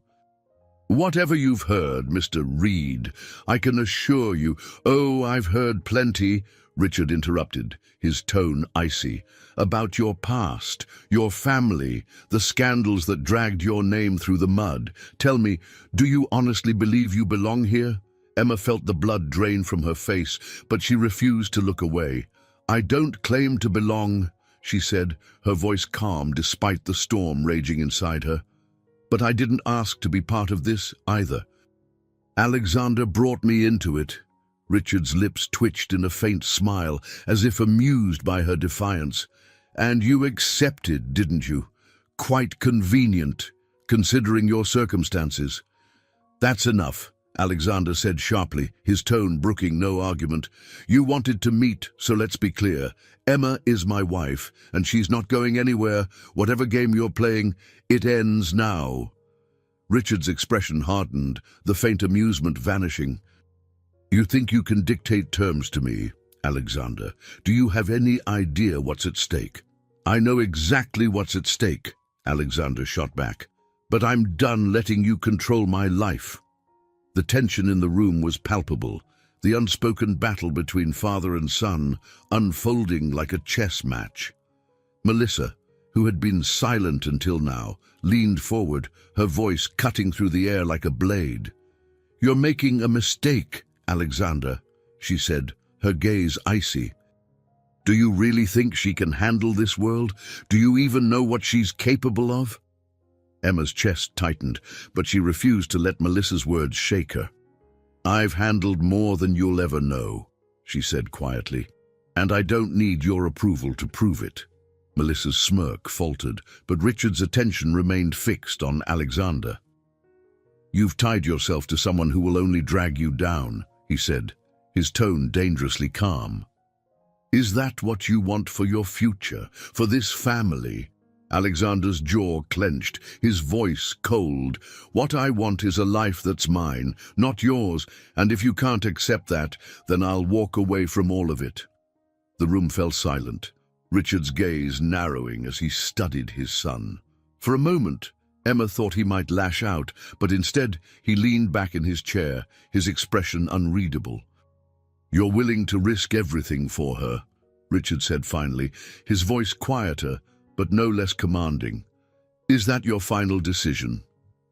It is, Alexander said without hesitation. Emma's breath caught at the certainty in his voice. She glanced at him, her chest tightening at the weight of what he was willing to give up. For her. Richard exhaled slowly, his gaze shifting to Emma. Then I hope, for both your sakes, that she's worth it. The words were not a blessing, but a warning, and they hung in the air long after Richard stood and left the room. Melissa followed without a word, her heels clicking sharply against the polished floor. Emma turned to Alexander, her voice trembling. You didn't have to do that.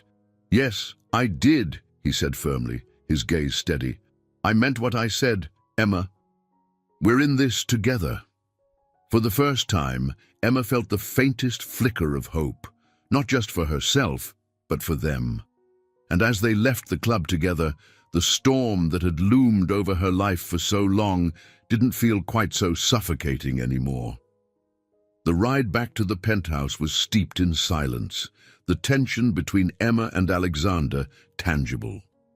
The confrontation with Richard lingered like a bitter aftertaste. Emma's thoughts churned, a whirlwind of guilt, gratitude, and unease. She glanced at Alexander, whose expression was a mask of stoic resolve, his jaw tight and his hands resting loosely on his knees. Finally, she broke the silence. You didn't have to stand up to him like that. It could cost you everything.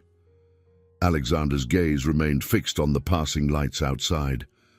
I told you, Emma. This is my choice. I'm not going to let him dictate my life anymore.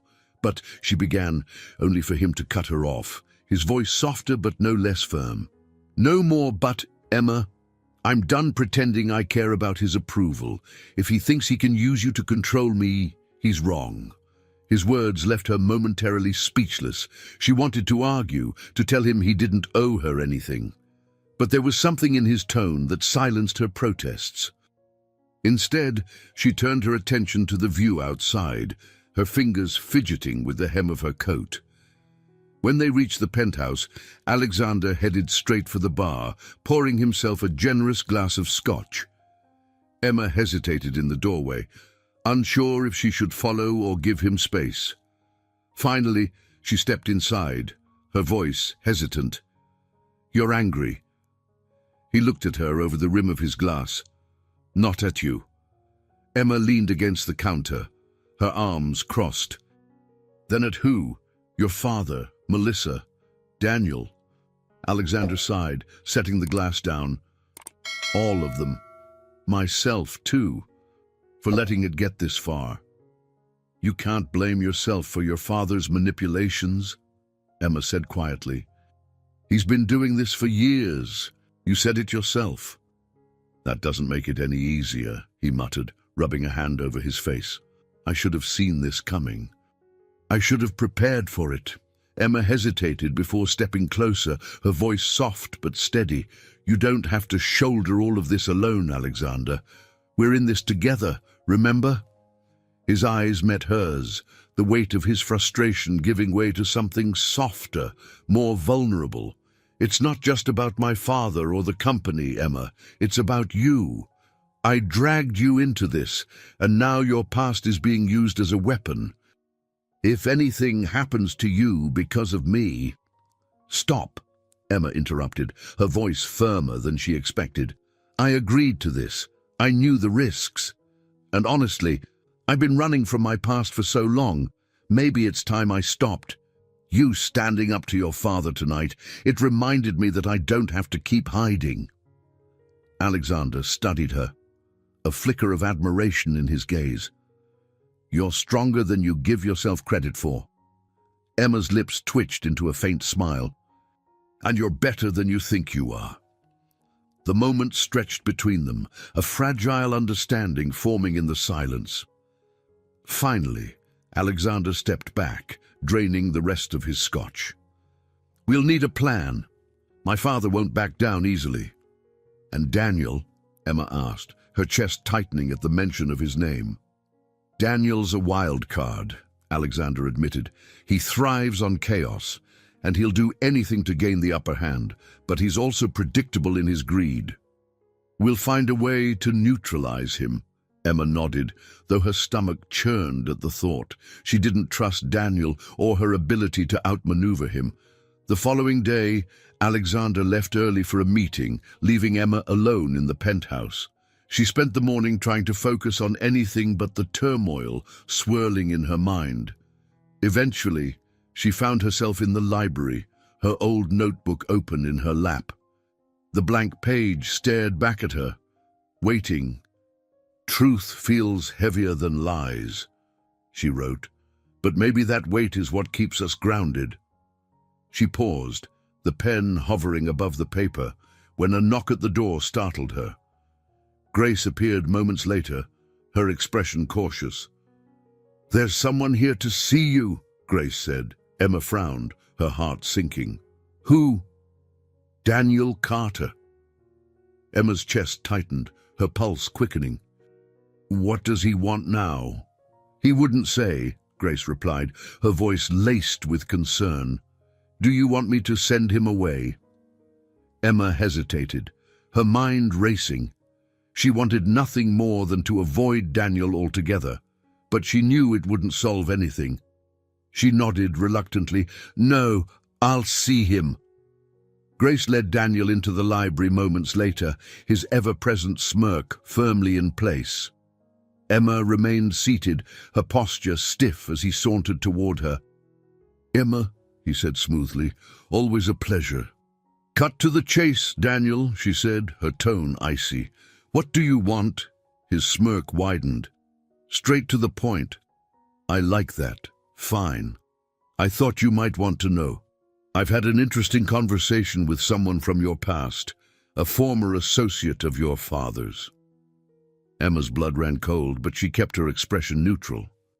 And, Daniel continued, he had quite a lot to say about the Grayson Empire's collapse, about some missing funds, shady deals, things that could raise a few eyebrows if they came to light. Emma's chest tightened. You're bluffing. Am I? Daniel asked, leaning closer. Why don't you test me and find out? Emma forced herself to hold his gaze, though her mind raced. What do you want, Daniel? For now, he said, straightening with a grin. Just a little cooperation. But don't worry, Emma. I'll let you know when I need more. Without another word, he turned and left, leaving Emma frozen in place, her hands trembling. The storm she thought she was prepared for had just grown darker, and she wasn't sure if she could weather it. The library felt colder after Daniel left, though the temperature hadn't changed.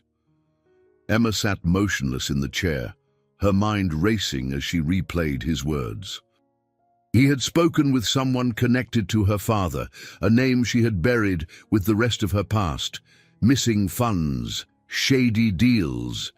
If there was truth to his claims, it could not only destroy her fragile footing in Alexander's world, but also tarnish the memory of her father, a man she had fought to defend even in his absence. A knock on the doorframe startled her, and she looked up to see Grace standing there, her face etched with concern. Are you all right? Emma forced a nod, though her voice betrayed her. I'm fine. Grace stepped into the room, closing the door softly behind her. I've seen that look before. Whatever Daniel said, don't let it rattle you. He's a snake. Emma gave her a weak smile. He's more than a snake. He's a hurricane, and I'm standing in his path. Grace hesitated before pulling up a chair and sitting across from her. You don't have to face him alone, you know. Alexander already has enough to deal with, Emma interrupted, her tone sharper than intended. She softened immediately, her eyes apologetic. I just don't want to add to his problems. Grace reached over, placing a gentle hand on Emma's. Emma, if there's one thing I've learned working for this family, it's that problems don't go away when you ignore them. They grow. And the only way to deal with someone like Daniel is to confront him head-on. Emma nodded, though her heart remained heavy. I just don't know where to start. Grace smiled faintly, her voice calm and steady. Start with what you know, and remember, the truth has a way of rising above the lies. When Alexander returned that evening, he found Emma seated at the kitchen counter, a cup of tea in her hands. The sight of her, lost in thought, pulled at something in him. He set his briefcase down and approached quietly. You're still thinking about Daniel, he said, more statement than question. Emma glanced up, the weight of her thoughts clear in her expression. I can't stop. He's digging into my past, and now he's claiming there's more to my father's downfall than I ever knew. Alexander leaned against the counter, crossing his arms. Do you believe him? I don't know, Emma admitted. My father wasn't perfect, but he wasn't corrupt. He always told me his business failed because he trusted the wrong people. But if Daniel's right... She trailed off, her throat tightening. If Daniel's right, Alexander said carefully, then we'll find out together. Whatever he's holding over you, we'll expose the truth. Emma looked at him, her voice barely a whisper. What if the truth isn't what I want it to be? Alexander's gaze softened, and he moved closer, his hand brushing hers lightly. Then we'll deal with it, together. She searched his eyes, and for the first time in what felt like forever, the crushing weight of her fear eased slightly. Thank you, she said quietly. Alexander nodded, his expression resolute. We'll start tomorrow. I'll have someone dig into Daniel's claims and track down this associate of your father's. If there's any truth to what Daniel's saying, we'll find it. Emma's lips twitched into a faint smile. You make it sound so easy. It won't be, Alexander said, his voice steady. But nothing worth fighting forever is. The next morning, Emma and Alexander worked in tandem to unravel the threads of Daniel's claims. Alexander's network of private investigators proved invaluable, and by midday they had a name: Charles Davenport, a former partner in her father's company. The name was like a ghost from her past, one she hadn't thought about in years. He's still in the city, Alexander said as they reviewed the report. If anyone can shed light on what really happened, it's him. Emma hesitated, her stomach churning. Do you think he'll talk to us? Alexander glanced at her, his expression firm. He will. If he had any part in what happened to your father, he owes you answers. Later that afternoon, they arrived at a modest townhouse on the Upper West Side. Charles Davenport was a shadow of the man Emma remembered from childhood, his once imposing frame now hunched with age, his face lined with regret. He opened the door cautiously, his eyes narrowing as they landed on Emma. Emma Grayson, he said, his voice a mix of surprise and unease. I didn't think I'd ever see you again. Emma swallowed hard. I didn't think I'd come back. Charles stepped aside, motioning for them to enter. The interior of the house was cozy, but worn, filled with books and framed photographs that told the story of a simpler life. He led them to a small sitting room and gestured for them to sit. I suppose you're here about your father, Charles said, his voice heavy. Emma nodded, her throat tight. Daniel Carter claims there were irregularities, missing funds. I need to know if it's true. Charles's expression darkened, and he leaned forward, his hands clasped tightly. Your father wasn't a thief, Emma, but he was betrayed. Emma's heart clenched. By who? Charles hesitated, his gaze flicking to Alexander before returning to Emma. By someone he trusted, a man named William Harrington. Emma's breath caught. Melissa's father. Charles nodded. He orchestrated a deal that left your father holding the bag. By the time Theodore realized what had happened, it was too late. The company collapsed, and William walked away unscathed. Emma's mind reeled, the pieces of her past clicking into place in ways she'd never imagined. She glanced at Alexander, whose expression was a mix of anger and resolve. Thank you, Emma said, her voice trembling. For telling me. Charles nodded, his eyes softening. Your father was a good man, Emma. He deserved better. As they left, Emma felt a surge of determination. Her father's name had been dragged through the mud, but now, for the first time, she had the truth, and she wouldn't stop until justice was served. The townhouse door closed softly behind them, but the truth Charles Davenport had revealed slammed into Emma like a freight train. She felt lightheaded. The revelation that William Harrington, Melissa's father, had orchestrated her family's downfall, weaving threads of anger and disbelief through her chest. The cold air outside was a welcome slap, but it wasn't enough to steady her. Alexander placed a hand on her lower back, a silent offer of support as they walked toward the car. Emma, he said quietly, his voice steady despite the tension in his jaw. Are you all right? She shook her head, the lump in her throat too large to speak around. They climbed into the waiting car, and as soon as the door closed, she exhaled sharply, her hands trembling in her lap. William Harrington, she whispered, the name dripping with venom. All these years I thought my father's collapse was a cruel twist of fate, but it wasn't. It was him. Alexander's gaze darkened, his hand brushing hers. You couldn't have known. And now that we do, we'll use it. Emma's laugh was bitter, her eyes glassy as she stared out the window. Use it? How?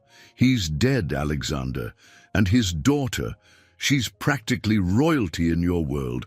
What am I supposed to do with this? You fight back.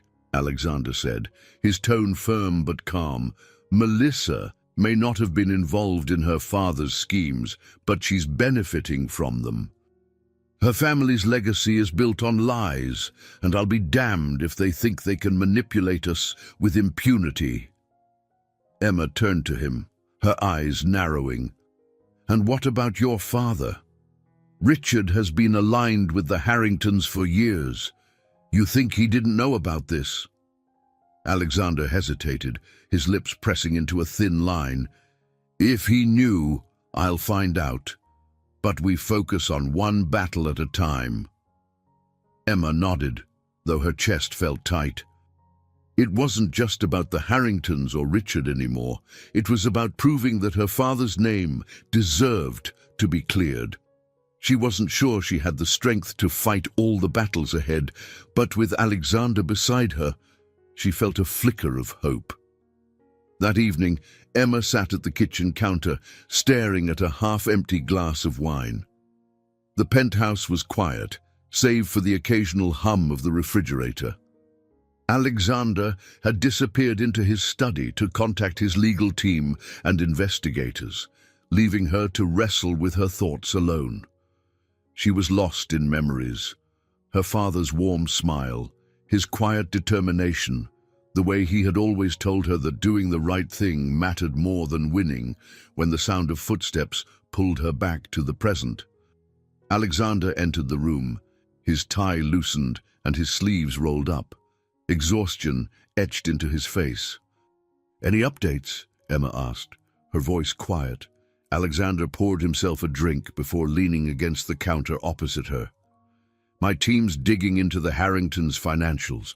If there's any evidence linking Melissa's father to your family's collapse, we'll find it." Emma nodded, though the weight of the day still pressed heavily on her chest. "Thank you," she said softly, "for everything." Alexander's gaze softened, and he set his glass down, stepping closer. "Emma, you don't have to thank me. This isn't just about your father or your past. It's about us. If we don't stand together, Richard, Melissa, and people like Daniel will tear us apart." His words warmed something deep inside her, though she hesitated to let it show. "You've already risked so much for me, Alexander. What if this fight costs you more than you're prepared to give?" "Then it costs me," he said simply. "I've spent my whole life doing what my father wanted, following the rules of his world. For once, I'm doing what I believe is right." Emma's lips twitched into a faint smile. "You sound like my father. He always said doing the right thing wasn't easy, but it was worth it." Alexander smiled back, a rare warmth lighting his features. Then he was a wise man. They stood there in the quiet for a moment, the weight of their shared purpose binding them together in ways Emma hadn't expected. Finally, Alexander straightened, his tone turning practical.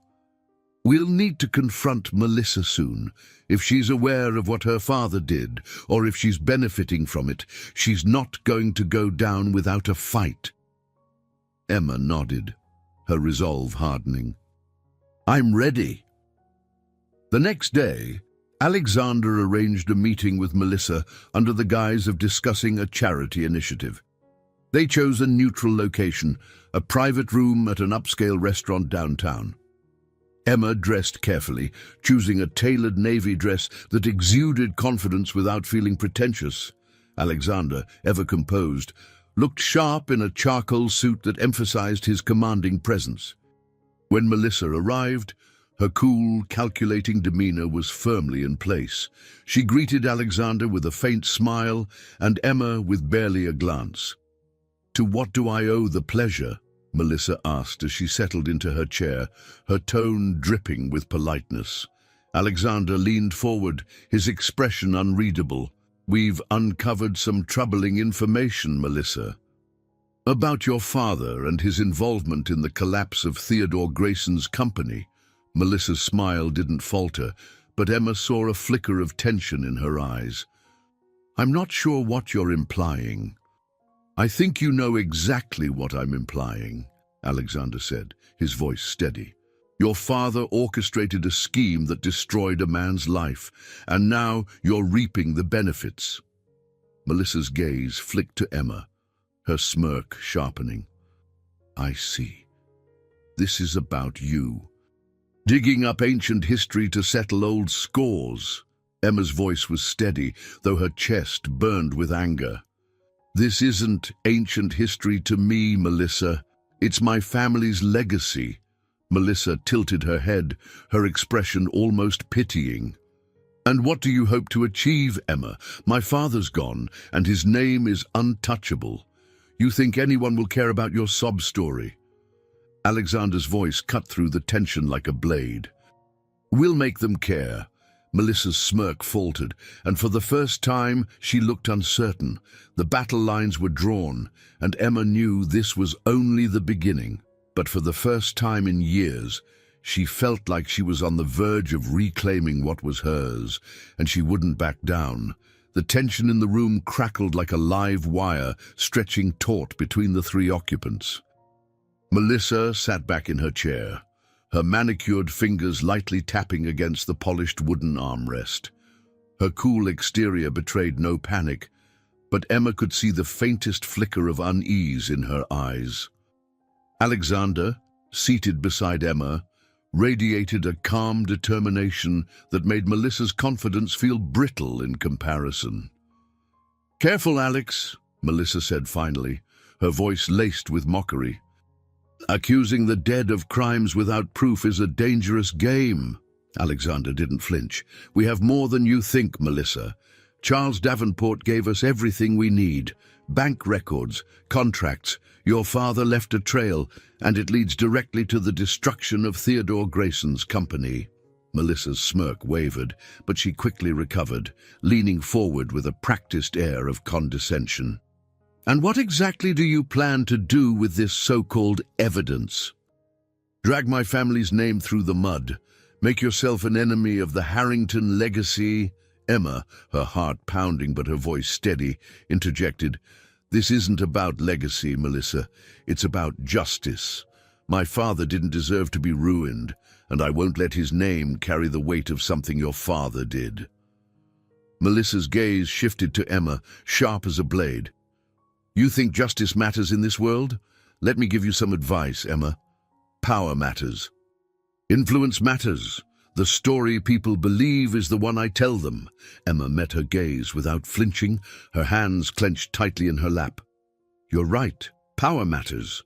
But so does truth. And this time, the truth is on my side." Melissa's expression froze for a moment, and Emma saw a flicker of uncertainty cross her features. But it was gone as quickly as it came, replaced by an icy smile. "You're out of your depth, darling." Alexander leaned forward, his voice cold and unyielding. "Emma isn't alone. If you think you can brush this under the rug, think again. The Harrington name isn't untouchable. Not anymore." For the first time, Melissa hesitated, her mask slipping slightly. "What do you want?" she asked, her voice quieter now, edged with something close to resignation. Emma exchanged a glance with Alexander before speaking. "Acknowledgement. Accountability. Your family profited from my father's destruction. I want that story told." Melissa's laugh was brittle. "And what would that accomplish, Emma? The world moves on. No one cares about your father anymore." "I care," Emma said firmly, "and I think a lot of people will care once they know the truth." The silence that followed was thick with tension. Melissa's eyes darted between Emma and Alexander, calculating her next move. Finally, she exhaled sharply, her composure faltering. "You're determined to make this difficult for me, aren't you?" Melissa said, her voice laced with bitterness. Alexander's expression didn't waver. "Only as difficult as it needs to be." Melissa stood abruptly, smoothing her dress as though regaining control. "This isn't over," she said, her tone icy. "You think you've won something here, but you're playing with fire." She turned on her heel and left the room without another word, her departure as cold as her threats. The door closed behind her, leaving Emma and Alexander alone in the charged silence. Emma slumped back in her chair, the adrenaline that had carried her through the confrontation draining from her body. "Do you think she'll retaliate?" "She will," Alexander said without hesitation, his voice steady but serious. "But she's shaken." "That's a good start." Emma sighed, her fingers brushing the edge of the table. It felt like she had the upper hand the entire time. "I'm not sure we accomplished anything." "We accomplished more than you think," Alexander said, leaning closer. "She's used to controlling the narrative, but now she's on the defensive. She knows we're serious, and that's not a position she's comfortable in." Emma nodded, though doubt lingered in her mind. What if she's right? What if no one cares about the truth? Alexander's gaze softened, and he reached across the table, placing a hand over hers. "Then we make them care. This isn't just about your father or the Harringtons. It's about proving that their power isn't absolute." Emma's chest tightened at the warmth in his voice, the weight of his support grounding her. For so long, she had felt like she was fighting an invisible battle alone. But now, with Alexander by her side, the fight didn't seem so impossible. "Thank you," she said quietly, her voice barely above a whisper. Alexander gave her a faint smile, his thumb brushing over her knuckles. "You don't have to thank me, Emma. We're in this together." The following morning, the fallout from their confrontation with Melissa began to ripple outward. Emma awoke to the sound of Alexander's phone, buzzing incessantly. He was already out of bed, pacing near the window as he fielded calls from his legal team and associates. His tone was clipped but calm, his words sharp as he discussed their next steps. Emma joined him, clutching a mug of coffee as she listened to fragments of the conversation. When he finally hung up, he turned to her, his expression serious but focused. "Melissa's already trying to spin this," he said. "She's reaching out to the press, trying to discredit Davenport and bury any connection between her family and your father's company." Emma's stomach sank. "Can she succeed?" "She'll try," Alexander admitted, "but she's panicking, which means she's likely to make mistakes. We just need to stay ahead of her." Emma nodded, determination hardening her resolve. "Then let's stay ahead." Alexander's lips curved into a faint smile, his admiration for her evident. "That's the spirit." As the days stretched on, Emma and Alexander worked tirelessly, preparing for the battles ahead. They didn't know what Melissa's next move would be, but one thing was certain: the lines had been drawn, and neither side was willing to back down. And for the first time, Emma felt ready to fight, not just for her father, but for herself. The next few days unfolded in a flurry of activity, each hour marked by mounting tension as Emma and Alexander braced themselves for Melissa's retaliation. True to form, the Harrington family's influence began seeping into the public narrative. Whispers of Theodore Grayson's mismanagement resurfaced in carefully placed media articles, suggesting his collapse had been self-inflicted.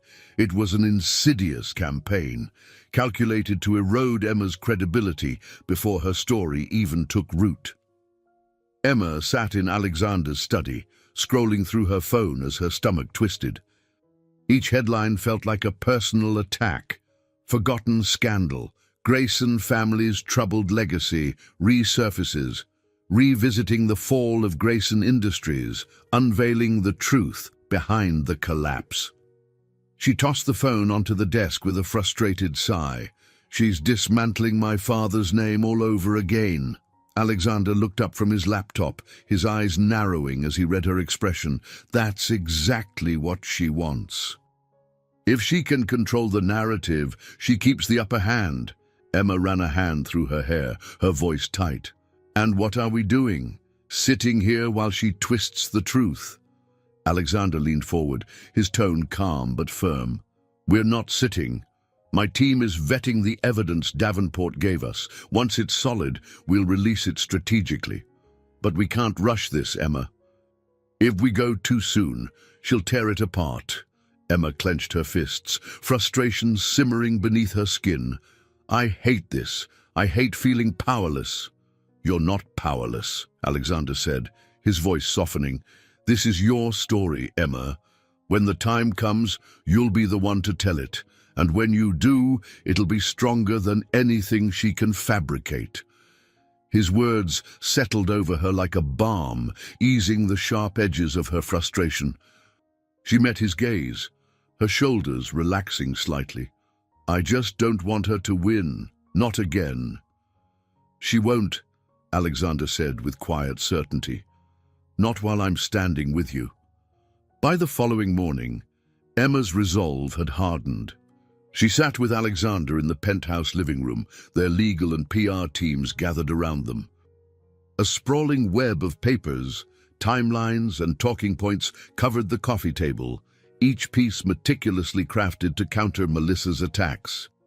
We have enough to show financial ties between William Harrington and the fraudulent accounts that led to Grayson Industries' collapse, one of the investigators said, pointing to a series of highlighted documents. It's not just circumstantial. This is solid evidence. Emma leaned forward, her voice steady despite the nerves tightening her chest. And if we release this, will it be enough to hold up against Melissa's influence? The team exchanged glances before Alexander's lead lawyer spoke.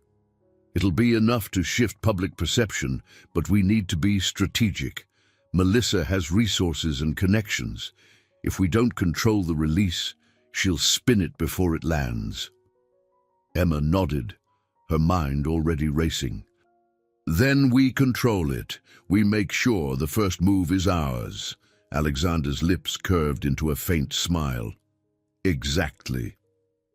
They spent the rest of the day crafting a comprehensive plan, a carefully timed release to a trusted journalist, a detailed exposé backed by irrefutable evidence, and a statement from Emma herself.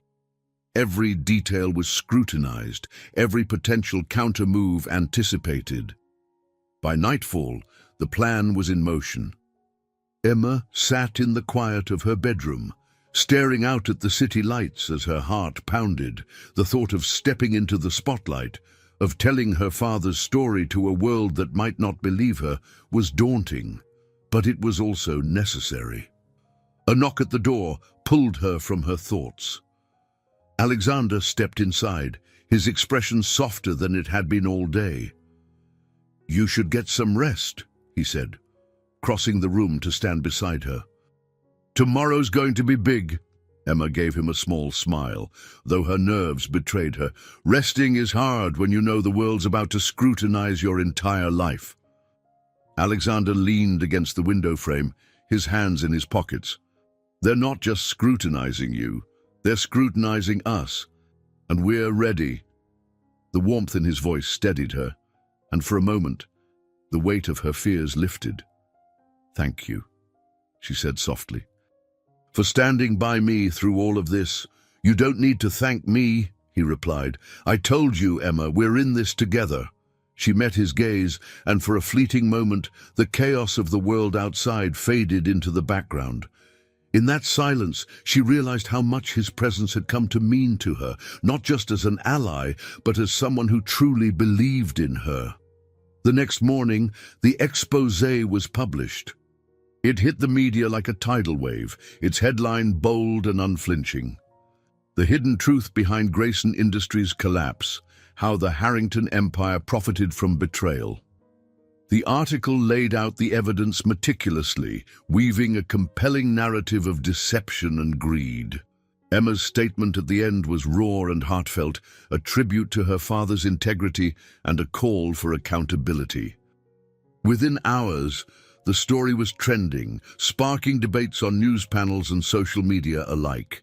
As Emma watched the coverage unfold, a mix of relief and trepidation filled her. "Do you think it's enough?" she asked Alexander, who stood beside her, his eyes glued to the television. "It's more than enough," he said, his voice steady. "This is the kind of story that doesn't go away, no matter how hard Melissa tries to bury it." Emma nodded, her shoulders relaxing slightly.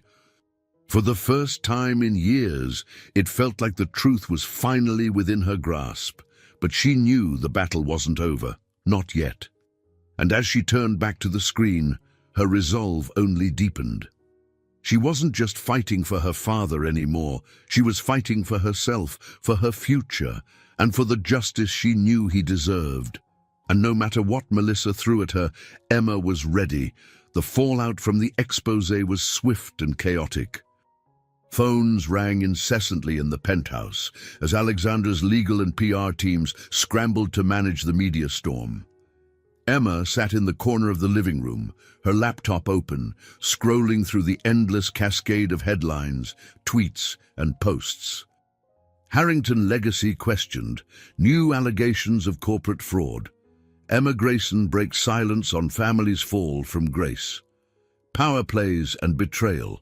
The hidden story behind Grayson Industries' collapse. Her face was everywhere, her name trending across every platform. It was overwhelming, and for the first time, Emma fully understood the gravity of what she had set in motion. She closed her laptop with trembling hands, looking over at Alexander, who was on the phone with one of his attorneys. "Yes, but ensure they don't deviate from the statement," he was saying, his voice calm but commanding. "Any speculation will play into her hands." When he hung up, he turned to Emma, his expression softening. "How are you holding up?" Emma exhaled, running a hand through her hair. "I don't know. I thought I'd feel relieved, but it's a lot." Alexander sat beside her, his presence steadying. "That's normal. You've been carrying this weight for years, and now it's out there. It'll take time to adjust." Emma nodded, though her nerves remained frayed. "Do you think she'll respond?" "She will," Alexander said without hesitation. "Melissa doesn't take hits like this lying down." As if on cue, Alexander's phone buzzed. He glanced at the screen, his jaw tightening. "Speak of the devil!" Emma leaned forward, her stomach twisting. "It's her!" Alexander nodded and answered, his tone measured. "Melissa." Emma couldn't hear what was said on the other end, but Alexander's expression darkened as the conversation unfolded. "You brought this on yourself," he said, his voice firm. "If you want to talk, we can do it publicly. Otherwise, I suggest you focus on damage control." He ended the call, setting his phone down with a sigh. "She's livid." "What did she say?" Emma asked, her voice quieter now. "She claims the article is defamatory and that she'll pursue legal action if we don't retract it," Alexander said, leaning back. "It's an empty threat. The evidence we released is airtight." Emma frowned, her hands knotting together in her lap. "She's not just going to give up, is she?" "No," Alexander admitted. "But that doesn't mean she'll win." By the next morning, Melissa had indeed launched her counterstrike. Her legal team issued statements denouncing the expose as a smear campaign orchestrated by Emma and Alexander to discredit her family. Interviews with loyal Harrington allies flooded the airwaves, painting Emma as a bitter opportunist, seeking to revive a forgotten scandal for personal gain. Emma watched the news coverage in the penthouse kitchen, her chest tightening with every word. "They're making me out to be a villain," she muttered, her frustration spilling over. Alexander stood at the counter pouring coffee. "That's exactly what I expected. It's the only move she has left, discredit you to save herself." "But what if people believe her?" Emma asked, her voice trembling. "What if everything I've done is for nothing?" Alexander set the coffee pot down, his gaze steady as he met hers. "They won't. The truth is out there, Emma, and it's backed by evidence. People will see through her lies." Emma nodded, though doubt lingered in her mind. She wanted to believe him, but the sheer power of Melissa's influence felt insurmountable. Later that day, Emma received an unexpected email. It was from a journalist who had worked closely with Melissa in the past, someone who had benefited from the Harrington family's connections. The message was short and cryptic. "I have information that could help you," Meet me at the Parkview Cafe at 3 p.m. Come alone." Emma stared at the screen, her heart racing.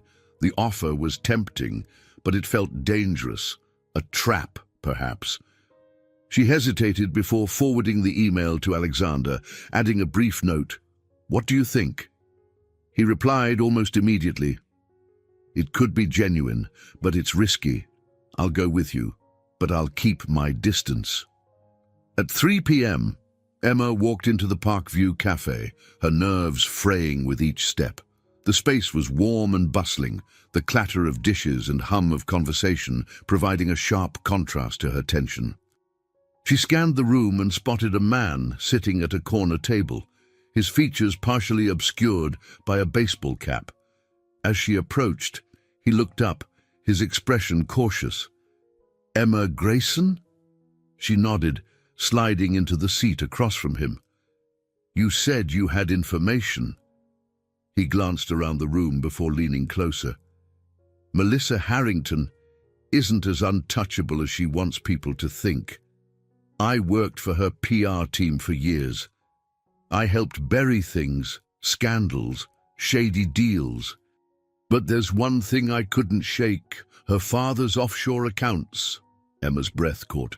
"Offshore accounts." He nodded. "The same ones that siphoned money out of Grayson Industries. She knows about them. She's been using the leftovers to fund her projects. If you can tie those accounts to your father's collapse, it's over for her." Emma's mind raced, the enormity of the revelation settling over her. "Do you have proof?" He slid a USB drive across the table. "It's all there, but be careful. Melissa doesn't play fair."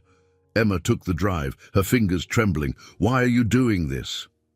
"Because people like her don't deserve to win," he said simply, "and because it's time someone stood up to her."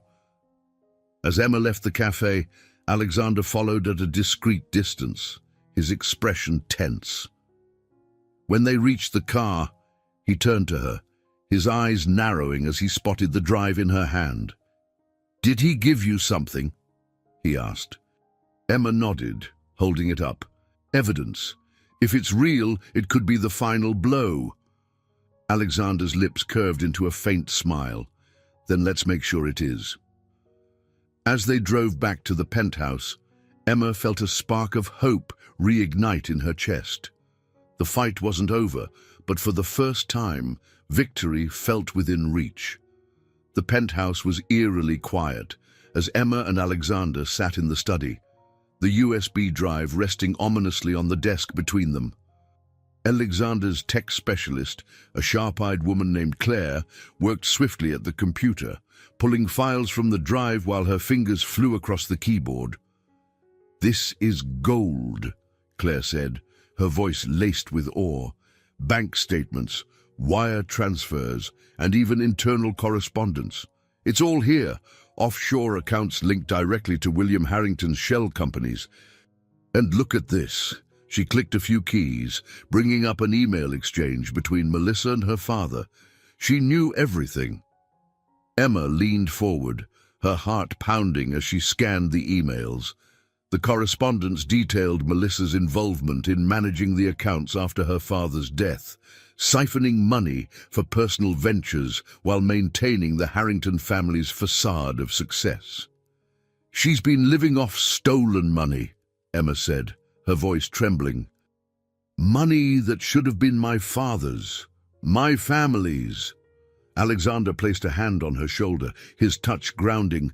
"This changes everything." Claire nodded. "It's not just a smoking gun, it's a flamethrower. If this goes public, it'll obliterate her credibility." Emma's stomach churned. The weight of the evidence was staggering, but so were the stakes.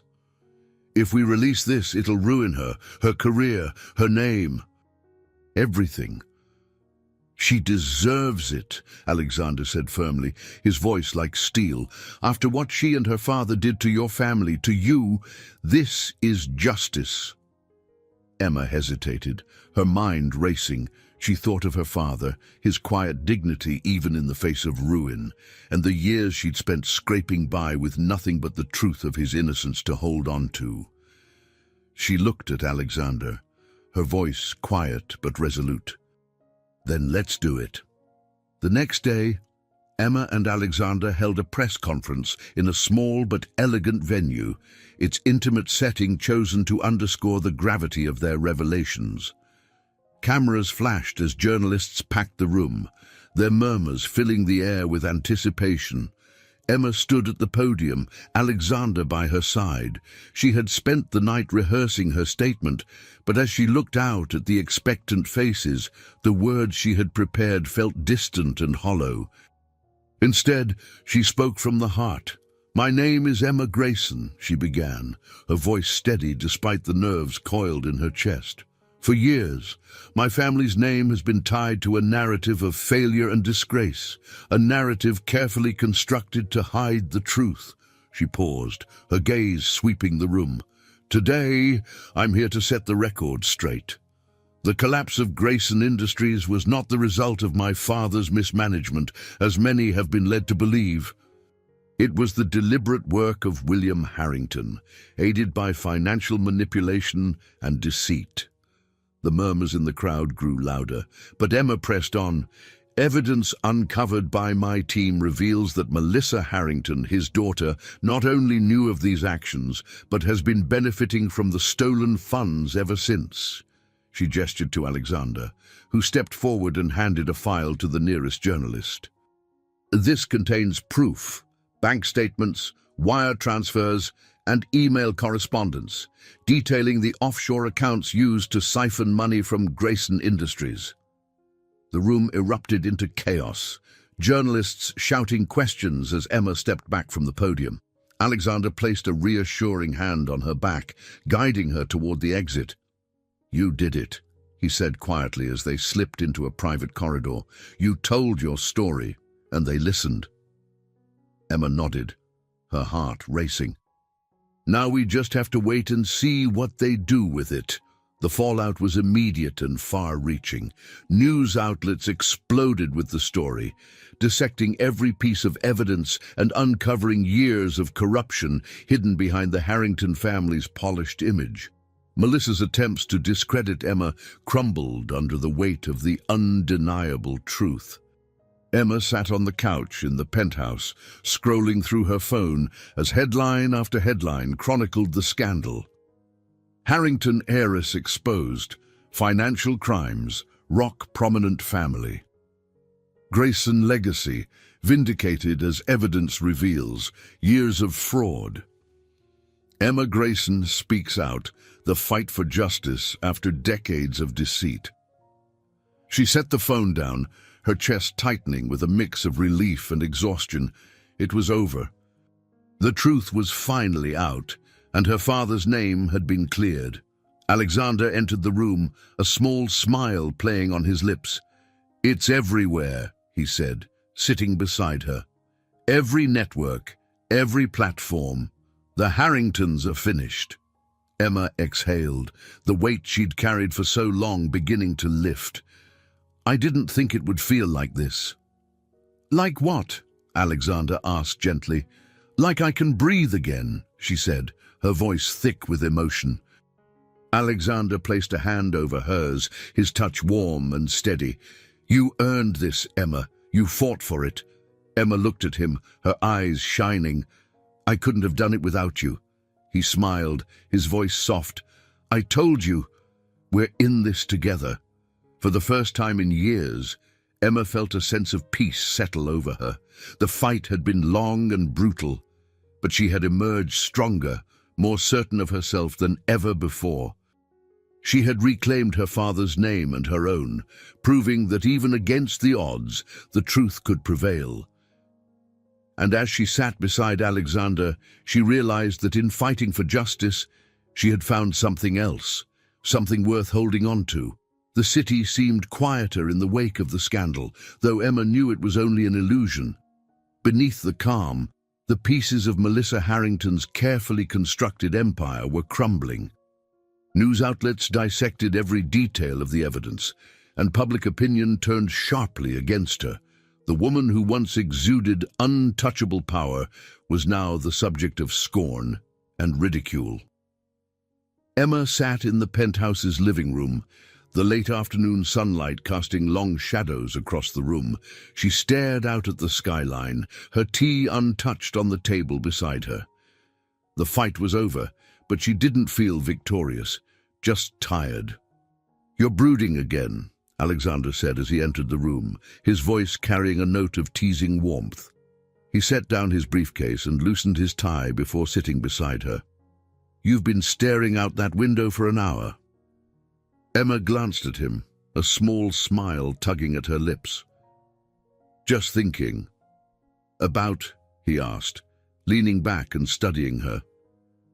"Everything," she said with a sigh. "Melissa, my father. What happens now?" "It's strange, spending years wanting something and finally getting it. I thought it would feel different." Alexander nodded, his expression thoughtful. "It's not the victory that changes everything. It's what you do afterward." Emma tilted her head, meeting his gaze. "And what do I do afterward? How do I move on from this?" He reached for her hand, his grip firm but gentle. "You start living for yourself, Emma. No more running, no more fighting ghosts. You decide what your life looks like." His words settled over her, and for the first time, the future didn't feel like an empty void. "I've spent so long trying to clear my father's name. I don't even know who I am without that fight." "You're Emma Grayson," Alexander said, his voice steady. "A woman who's proven she's stronger than anyone thought. A woman who can build whatever future she wants." She smiled, his words warming her in a way she hadn't expected. "And what about you? What's next for Alexander Reed?" He chuckled, the sound low and genuine. "For now, I'm focused on damage control with my father. The Harrington fallout is shaking up the business world, and he's scrambling to protect his investments." "Does he blame you for all this?" Emma asked, her brow furrowing. Alexander shrugged, his expression unreadable. "Probably, but he's not saying it outright." "I think he knows I'd walk away if he pushed too hard." Emma studied him, a hint of admiration in her gaze. "You've changed, you know. When we first met, I didn't think you'd stand up to him like this." "I didn't think I could," Alexander admitted. "But then you came along and suddenly I had something worth fighting for." Emma's breath caught, his words catching her off guard. She looked away, her cheeks warming. "You're good at saying the right thing, you know that." "It's not just the right thing," Alexander said softly, his voice drawing her gaze back to him. "It's the truth." Their eyes met, the moment stretching between them. For weeks, they had been allies, partners in a fight neither of them had asked for, but now, with the battle behind them, something deeper lingered in the air, something neither of them dared to name. The next day, Emma stepped into the bright, airy space of the Grayson Foundation offices, a new chapter taking shape before her eyes. Alexander had helped her secure the funding to launch the foundation, a non-profit dedicated to helping others rebuild after financial ruin. It was her way of honoring her father's legacy while creating something of her own. "Ms. Grayson," a young assistant greeted her, beaming. "The meeting room is ready whenever you are." Emma nodded, her heart swelling with a mix of pride and nervous energy. She still wasn't used to being called by her name in such an official capacity, but she liked the way it felt, like a reclamation of who she was. She entered the meeting room, where a small team of staff and volunteers waited. They greeted her warmly, their excitement palpable. Emma took a deep breath and addressed them. "Thank you all for being here," she began, her voice steady. "This foundation isn't just about helping people. It's about giving them the second chances they deserve. My father believed in building something meaningful, and that's what we're here to do. Together, we can make a difference." The room erupted in applause, and Emma felt a surge of confidence. This was her future, something born not from the ashes of her past, but from her own determination to move forward. That evening, Emma returned to the penthouse, her heart lighter than it had been in weeks. Alexander was in the kitchen, pouring 2 glasses of wine. He looked up as she entered, a smile breaking across his face. "How was the first day?" he asked, handing her a glass. "Exhausting," Emma admitted, though her smile betrayed her satisfaction, but it felt good. Really good. Alexander raised his glass. "To the Grayson Foundation and to you." They clinked glasses, the sound ringing softly in the quiet room. Emma sipped her wine, the warmth spreading through her chest as she leaned against the counter. "I couldn't have done this without you," she said, her voice sincere. "You've been there for me every step of the way." Alexander shook his head. "You would have done it anyway." "I just made sure you didn't have to do it alone." Emma met his gaze, her heart swelling with something she hadn't let herself feel in years. Hope. For the first time, she wasn't defined by her past, by loss or struggle. She was Emma Grayson, and her future was hers to shape. And as Alexander reached for her hand, the promise of that future felt brighter than ever. The morning light spilled into the penthouse, soft and golden, as Emma stood on the balcony, her eyes fixed on the city that had tested her resolve time and time again. She held a steaming mug of coffee in her hands, its warmth grounding her against the chill in the air. Below, the city thrummed with life, cars honking, people rushing, the ever-present hum of ambition and survival. Behind her, Alexander emerged from the penthouse, dressed casually for once, his usual air of polished control replaced with a rare ease. He carried his own mug of coffee and leaned on the railing beside her. "Taking in the view?" he asked, his voice soft. Emma smiled faintly, her gaze still on the horizon. "Something like that. It feels different now, looking at it, like it's not just a battlefield anymore." Alexander sipped his coffee, his eyes tracing the skyline. "That's because it's not. You've carved out your place in it, Emma. It's yours now." She glanced at him, her expression thoughtful. "And what about you? Where's your place in all this?" He turned to her, his lips curving into a faint smile. "Wherever I want it to be," Emma chuckled softly, shaking her head. "That's a politician's answer." "No," Alexander said, his tone gentle but serious. "It's the truth. For the first time in my life, I'm not following someone else's script.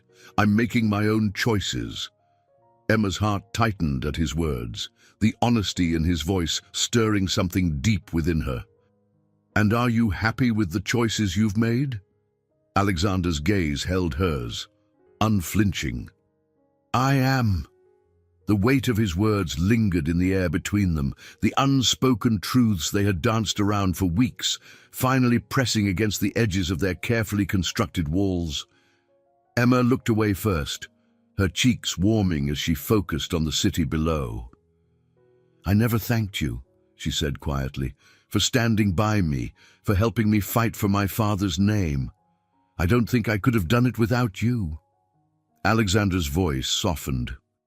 "You've already thanked me, Emma, but if it means that much to you, you're welcome." She turned to him again, her expression conflicted. I don't want you to feel like you've sacrificed too much for me. Your father, your business, all of it." Alexander reached out, gently placing his hand over hers where it rested on the railing. "I didn't sacrifice anything I wasn't ready to lose. What I gained was far more important." Emma's breath caught at the sincerity in his eyes, the way his words wrapped around her like a promise. For a moment, the world seemed to shrink to just the two of them, the distance between them narrowing in ways that felt both terrifying and inevitable. That afternoon, Emma threw herself into her work at the Grayson Foundation. The offices were bustling with energy, the team already working on outreach initiatives and planning their first round of grant distributions. She moved between desks, offering guidance and encouragement, the sense of purpose filling her with a satisfaction she hadn't felt in years. By mid-afternoon, Alexander surprised her by stopping by the office. His presence turned heads, his commanding aura drawing attention even in the midst of the Foundation's activity. Emma met him in the small meeting room they designated as her temporary office. "You're becoming quite the celebrity around here," she teased as he stepped inside. Alexander smirked, leaning casually against the desk. "I wanted to see how things were going, and I figured you might need a break." Emma raised an eyebrow, crossing her arms. "A break? You don't strike me as the take-a-break kind of person. Maybe I'm turning over a new leaf," he said with a shrug, though his tone held a playful edge. "Besides, I thought you might want to grab a late lunch." Emma hesitated, glancing at the stack of paperwork on her desk. "I don't know, there's so much to do." "Emma," Alexander interrupted, his voice softer now, "you've earned it. The work will still be here when we get back." She studied him for a moment before relenting, a small smile breaking across her face. "All right, let me grab my coat." They found a quiet corner table at a cozy restaurant a few blocks from the Foundation's office. The conversation was light and, for once, free from the weight of their shared battles. They talked about their favorite childhood memories, places they wanted to visit, and even debated the merits of different classic movies. Emma found herself laughing more than she had in years. The ease between them, a welcome reprieve from the tension that had defined so much of their time together. Alexander, too, seemed more relaxed, his usual air of precision softened by the warmth of the moment. As the meal wound down, Emma set her fork down and looked at him, her expression turning serious. "Alexander, can I ask you something?" "Of course," he said, leaning forward slightly. "Why did you stay?" she asked, her voice quiet. "Through everything, my past, my fears, the fight with Melissa, why didn't you walk away?" Alexander's gaze met hers, steady and unwavering. "Because I saw something in you, Emma. Strength, resilience, a determination to do what's right, even when it's hard. You reminded me of what I wanted for myself, what I'd forgotten I could have. And somewhere along the way, it stopped being about the fight. It started being about you." Her breath hitched, her chest tightening at the raw honesty in his words. She didn't know what to say, how to respond to the depth of what he'd just shared. But as she looked at him, her heart pounding in her chest, she realized she didn't need words. Instead, she reached across the table, her hand finding his. The touch was simple, but it carried everything she couldn't say: gratitude, affection, and the stirrings of something she hadn't let herself believe in for years. And as Alexander's fingers closed gently around hers, Emma felt a quiet certainty settle over her. Whatever came next, they would face it together. The week unfolded with a sense of calm that Emma hadn't known in years. The chaos of the past months had settled, leaving her with a sense of clarity and purpose she had thought impossible. The Grayson Foundation was thriving, its mission resonating with those who needed it most. The outpouring of support had been overwhelming, with donations and partnerships pouring in, a testament to her father's legacy and the truth she had fought so hard to reveal. Emma spent her days immersed in the Foundation's work, meeting with staff, visiting community projects, and planning the next phase of their outreach. But in the quieter moments, on her walks home, or as she prepared for bed, her thoughts often drifted to Alexander. Their bond had deepened in ways she hadn't expected. The ease of their partnership in the fight against Melissa had transformed into something unspoken, but undeniably real. She found herself seeking his advice, his presence, his perspective, and more than once she had caught herself wondering if this connection between them was something more than she dared to name. One evening, Alexander invited her to dinner at a rooftop restaurant overlooking the city. The setting was elegant but understated, the kind of place that felt intimate despite its sophistication. As they stepped out onto the terrace, the city stretched out before them, its lights glittering like a sea of stars. "This is beautiful," Emma said, her voice soft as she took in the view. Alexander smiled, guiding her to their table. "I thought you'd like it. You've been working so hard. I figured you deserved a little break." She laughed lightly, shaking her head. "You're starting to sound like me." "I thought you didn't believe in breaks," he chuckled, the sound low and warm. "You've been a bad influence." As they sat down, the conversation flowed easily, a mix of light-hearted banter and deeper reflections on the journeys they had taken to get here. Emma found herself relaxing in his presence, the weight of the world slipping away as she laughed at one of his rare but perfectly timed jokes. When the waiter brought their desserts, Emma's a delicate lemon tart and Alexander's a molten chocolate cake, she couldn't resist teasing him.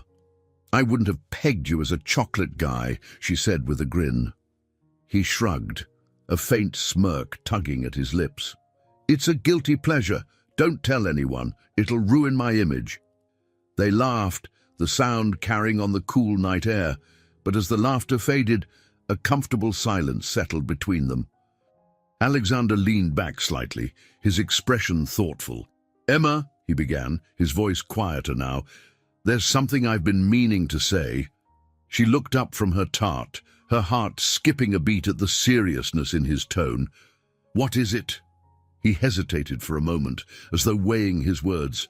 "When we started all of this, the deal, the fight with Melissa, I didn't expect to feel what I do now." Emma's breath caught, her chest tightening as his words sank in. "You've changed me," Alexander continued, his eyes meeting hers.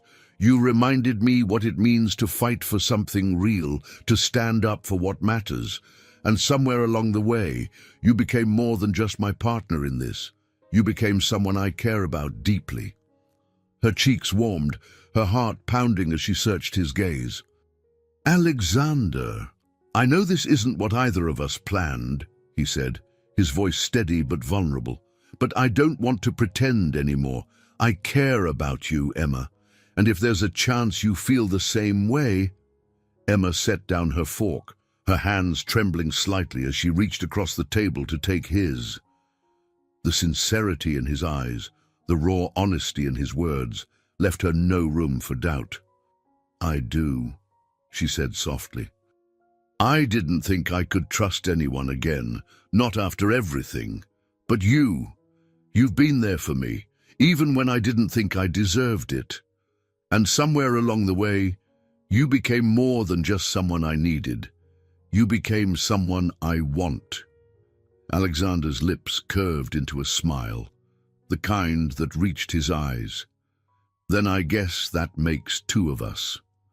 They sat there, hands entwined, the city sprawling before them as the distance that had once separated them vanished completely. In the days that followed, their relationship blossomed quietly but undeniably. They found moments between the demands of their lives to steal away, long walks in the park, late-night conversations on the penthouse balcony, and shared laughter over takeout dinners. One afternoon, as they sat together in the Grayson Foundation offices, Alexander glanced at her, his expression soft. "You're incredible, you know that." Emma looked up from her laptop, raising an eyebrow. "What brought that on?" He shrugged, leaning closer. "Just watching you build something meaningful. You've taken your father's legacy and turned it into something extraordinary." Her smile was shy but genuine. "I couldn't have done it without you." "You could have," Alexander said firmly, "but I'm glad you let me be part of it."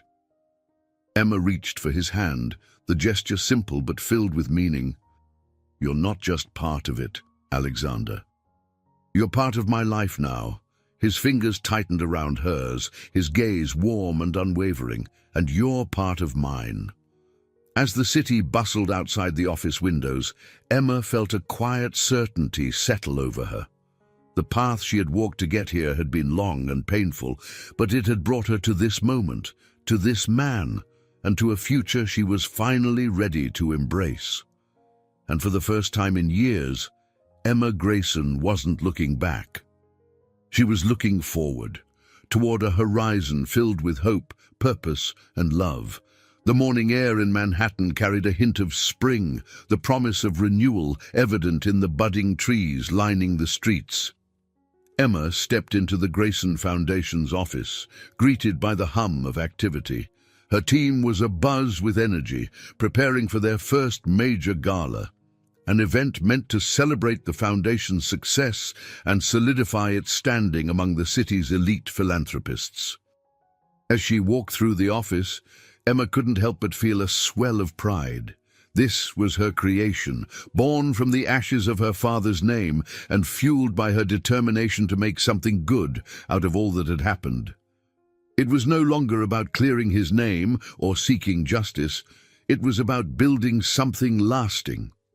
In the conference room, the team had assembled for a final planning meeting.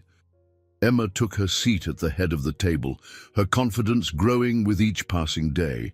She scanned the faces around her, noting the mix of enthusiasm and nervous energy. "All right," she began, her tone steady.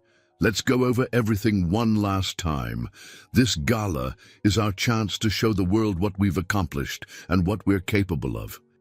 It's not just about raising funds. It's about making connections and sharing our vision." Her assistant, a sharp and efficient woman named Claire, began outlining the evening's schedule.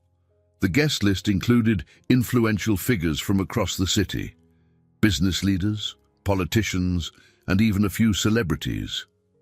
Alexander had been instrumental in securing many of the attendees, his network proving invaluable.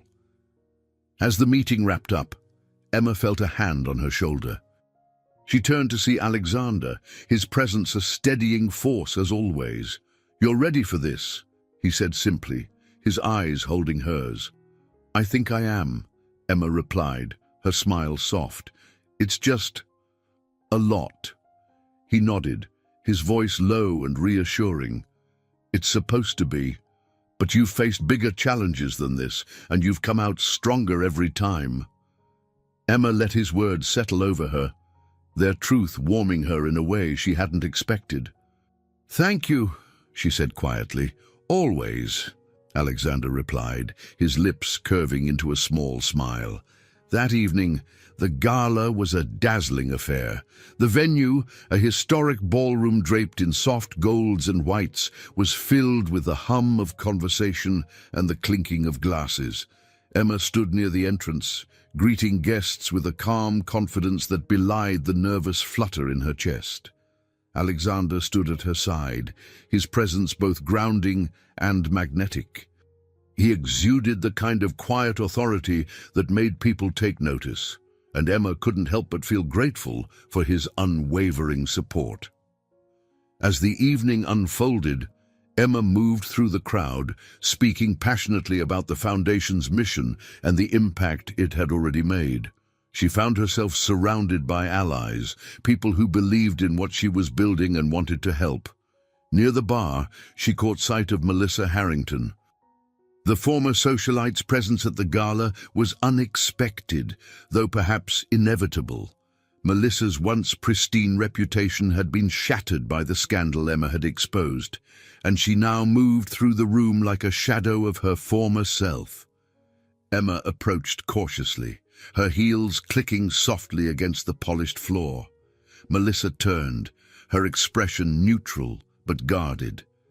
"Melissa," Emma said, her voice even. "I didn't expect to see you here." Melissa's lips twitched into a faint smile, though it didn't reach her eyes. "I couldn't resist. It seems you've made quite the name for yourself." Emma studied her for a moment before responding. "This isn't about me. It's about the work we're doing." "Of course," Melissa said, her tone tinged with bitterness. "You've won, Emma. You've cleared your father's name and built something real." "Congratulations," Emma frowned, unsure how to interpret Melissa's words. "This was never about winning, Melissa. It was about the truth." Melissa's smile faltered, and for the first time, Emma saw a flicker of vulnerability in her eyes. "Truth," she repeated softly. "It's funny how easily it can destroy everything." Emma hesitated before speaking. "Maybe it's not about what's been destroyed. Maybe it's about what you build afterward." Melissa's gaze lingered on her for a long moment before she nodded, a faint, almost wistful smile crossing her face. "Maybe." As Melissa turned and walked away, Emma felt a strange mix of emotions. Relief, sadness, and a touch of compassion. The woman who had once been her greatest adversary now seemed more human, her sharp edges dulled by loss. The highlight of the evening was Emma's speech. Standing on the stage, she looked out at the crowd, her heart swelling with a mix of nerves and pride. "When I started the Grayson Foundation," she began, her voice steady, "it wasn't just about honoring my father's legacy. It was about giving people the same chance he always gave others, a chance to rebuild, to thrive, to believe in themselves again." The room was silent, every eye fixed on her. "This foundation is proof that even in the face of adversity, we can create something meaningful. It's a reminder that our pasts don't define us. What we do with them does." The applause that followed was thunderous, and as Emma stepped down from the stage, she felt a hand slip into hers. Alexander stood beside her, his smile warm and proud. "You were incredible," he said, his voice low. Emma looked up at him, her heart full. "I couldn't have done it without you." "You didn't need me," he replied, "but I'm glad I was here." As the evening drew to a close, Emma found herself standing with Alexander on the terrace, the city's lights twinkling below. She leaned against the railing, her hand still in his. "What's next?" she asked softly, her gaze on the horizon. Alexander squeezed her hand gently. "Whatever you want, Emma. The future's yours." She turned to him, her smile luminous. "Ours," she corrected, and for the first time, Emma felt a true sense of peace, a life rebuilt not just from struggle, but from love, purpose, and the promise of a future she could finally embrace. The days following the gala felt like a turning point. Emma found herself busier than ever, juggling the demands of the Grayson Foundation with the burgeoning attention her speech had garnered. Invitations for interviews poured in, and new partnerships began to take shape. For the first time, Emma felt not just like the steward of her father's legacy, but the architect of her own. But amidst the whirlwind of success, her relationship with Alexander became her anchor. Their bond, forged in fire, had grown into something deeper, an unspoken understanding, a steady presence that neither of them took for granted. One evening, Emma returned to the penthouse after a particularly grueling day. The office had been a hive of activity, and though she thrived in the challenge, she was exhausted. As she stepped through the door, the warm scent of something savory greeted her. "Alexander," she called, slipping off her heels. "In the kitchen," he replied. She walked in to find him standing at the stove, stirring a pot of what looked like pasta sauce. He was dressed casually in a button-down shirt with the sleeves rolled up, and the sight of him like this, a far cry from his usual polished demeanor, made her heart tighten. "You're cooking?" she asked, a teasing smile playing on her lips. He glanced at her, his expression mock-serious. "Don't look so surprised. I'm not completely hopeless." She leaned against the counter, watching him with a mix of amusement and affection. "I'll believe it when I taste it," Alexander chuckled, handing her a spoon. "Try it." Emma hesitated, then dipped the spoon into the sauce and tasted it. Her eyes widened in surprise. "Okay, this is actually good." "Actually? You doubted me?" he asked, feigning offense. "Always," she said with a grin. He laughed, the sound low and warm, and for a moment the weight of their shared struggles seemed to lift. It was just the two of them, in a quiet kitchen, finding joy in the simplest of moments. After dinner, they sat on the couch, a bottle of wine between them. The city lights twinkled outside the windows, casting a soft glow over the room. Emma curled her legs beneath her, her glass resting on the arm of the couch as she looked at Alexander. "You know," she said, her voice thoughtful, "when this all started, I didn't think we'd end up here." He raised an eyebrow, his lips curving into a small smile. "Here as in this," she said, gesturing between them. "You and me, I thought we were just pretending." "So did I," he admitted, his voice quieter now. But somewhere along the way, it stopped feeling like an act. Emma studied him, her heart racing. "When?" He looked at her, his gaze steady. "I don't know exactly. Maybe it was the first time I saw you stand up to my father, or when you refused to back down, no matter how hard it got. Maybe it was every time you reminded me what it means to fight for something real." Her breath caught, the depth of his words sinking in. "Alexander, you don't have to say anything," he said gently. "I just needed you to know." Emma set her glass down and reached for his hand, her fingers brushing his. "I do know. And I feel the same way." His smile softened, and he leaned closer, his voice low. "Then maybe it's time we stop holding back." She didn't hesitate this time. As their lips met, the weight of everything they'd been through melted away. It wasn't just a kiss, it was a promise, unspoken but undeniable. In the weeks that followed, their relationship flourished, no longer hidden in the shadows of necessity or pretense. They navigated their busy lives with a newfound ease, finding ways to support each other without losing themselves in the process. One afternoon, Alexander surprised Emma with a visit to the Grayson Foundation office. He arrived unannounced, carrying a small bouquet of sunflowers. Emma, caught off guard but delighted, laughed as he handed them to her. "Sunflowers?" she asked, raising an eyebrow. "Not exactly what I expected." "They reminded me of you," he said simply.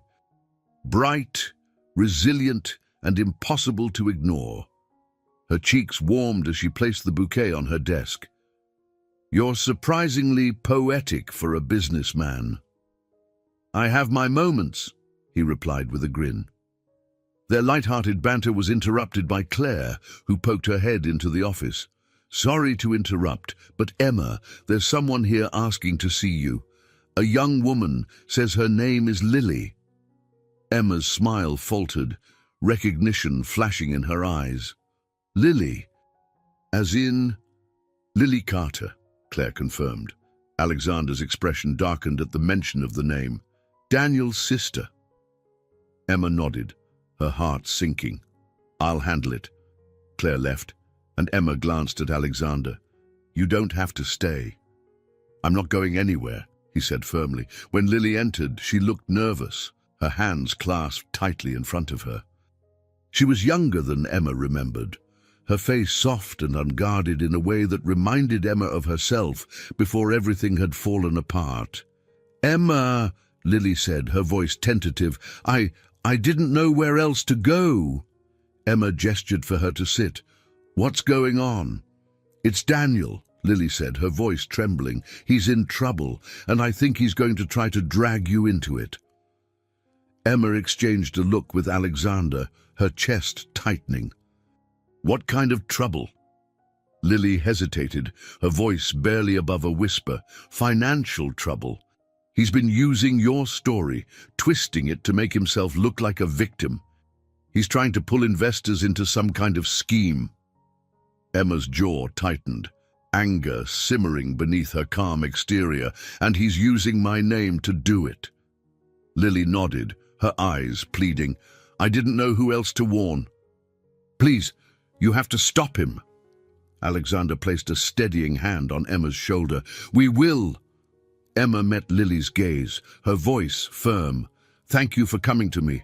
We'll make sure he doesn't hurt anyone else." As Lily left, Emma turned to Alexander, her resolve hardening. "It's not over yet, is it?" "No," Alexander said, his voice steady.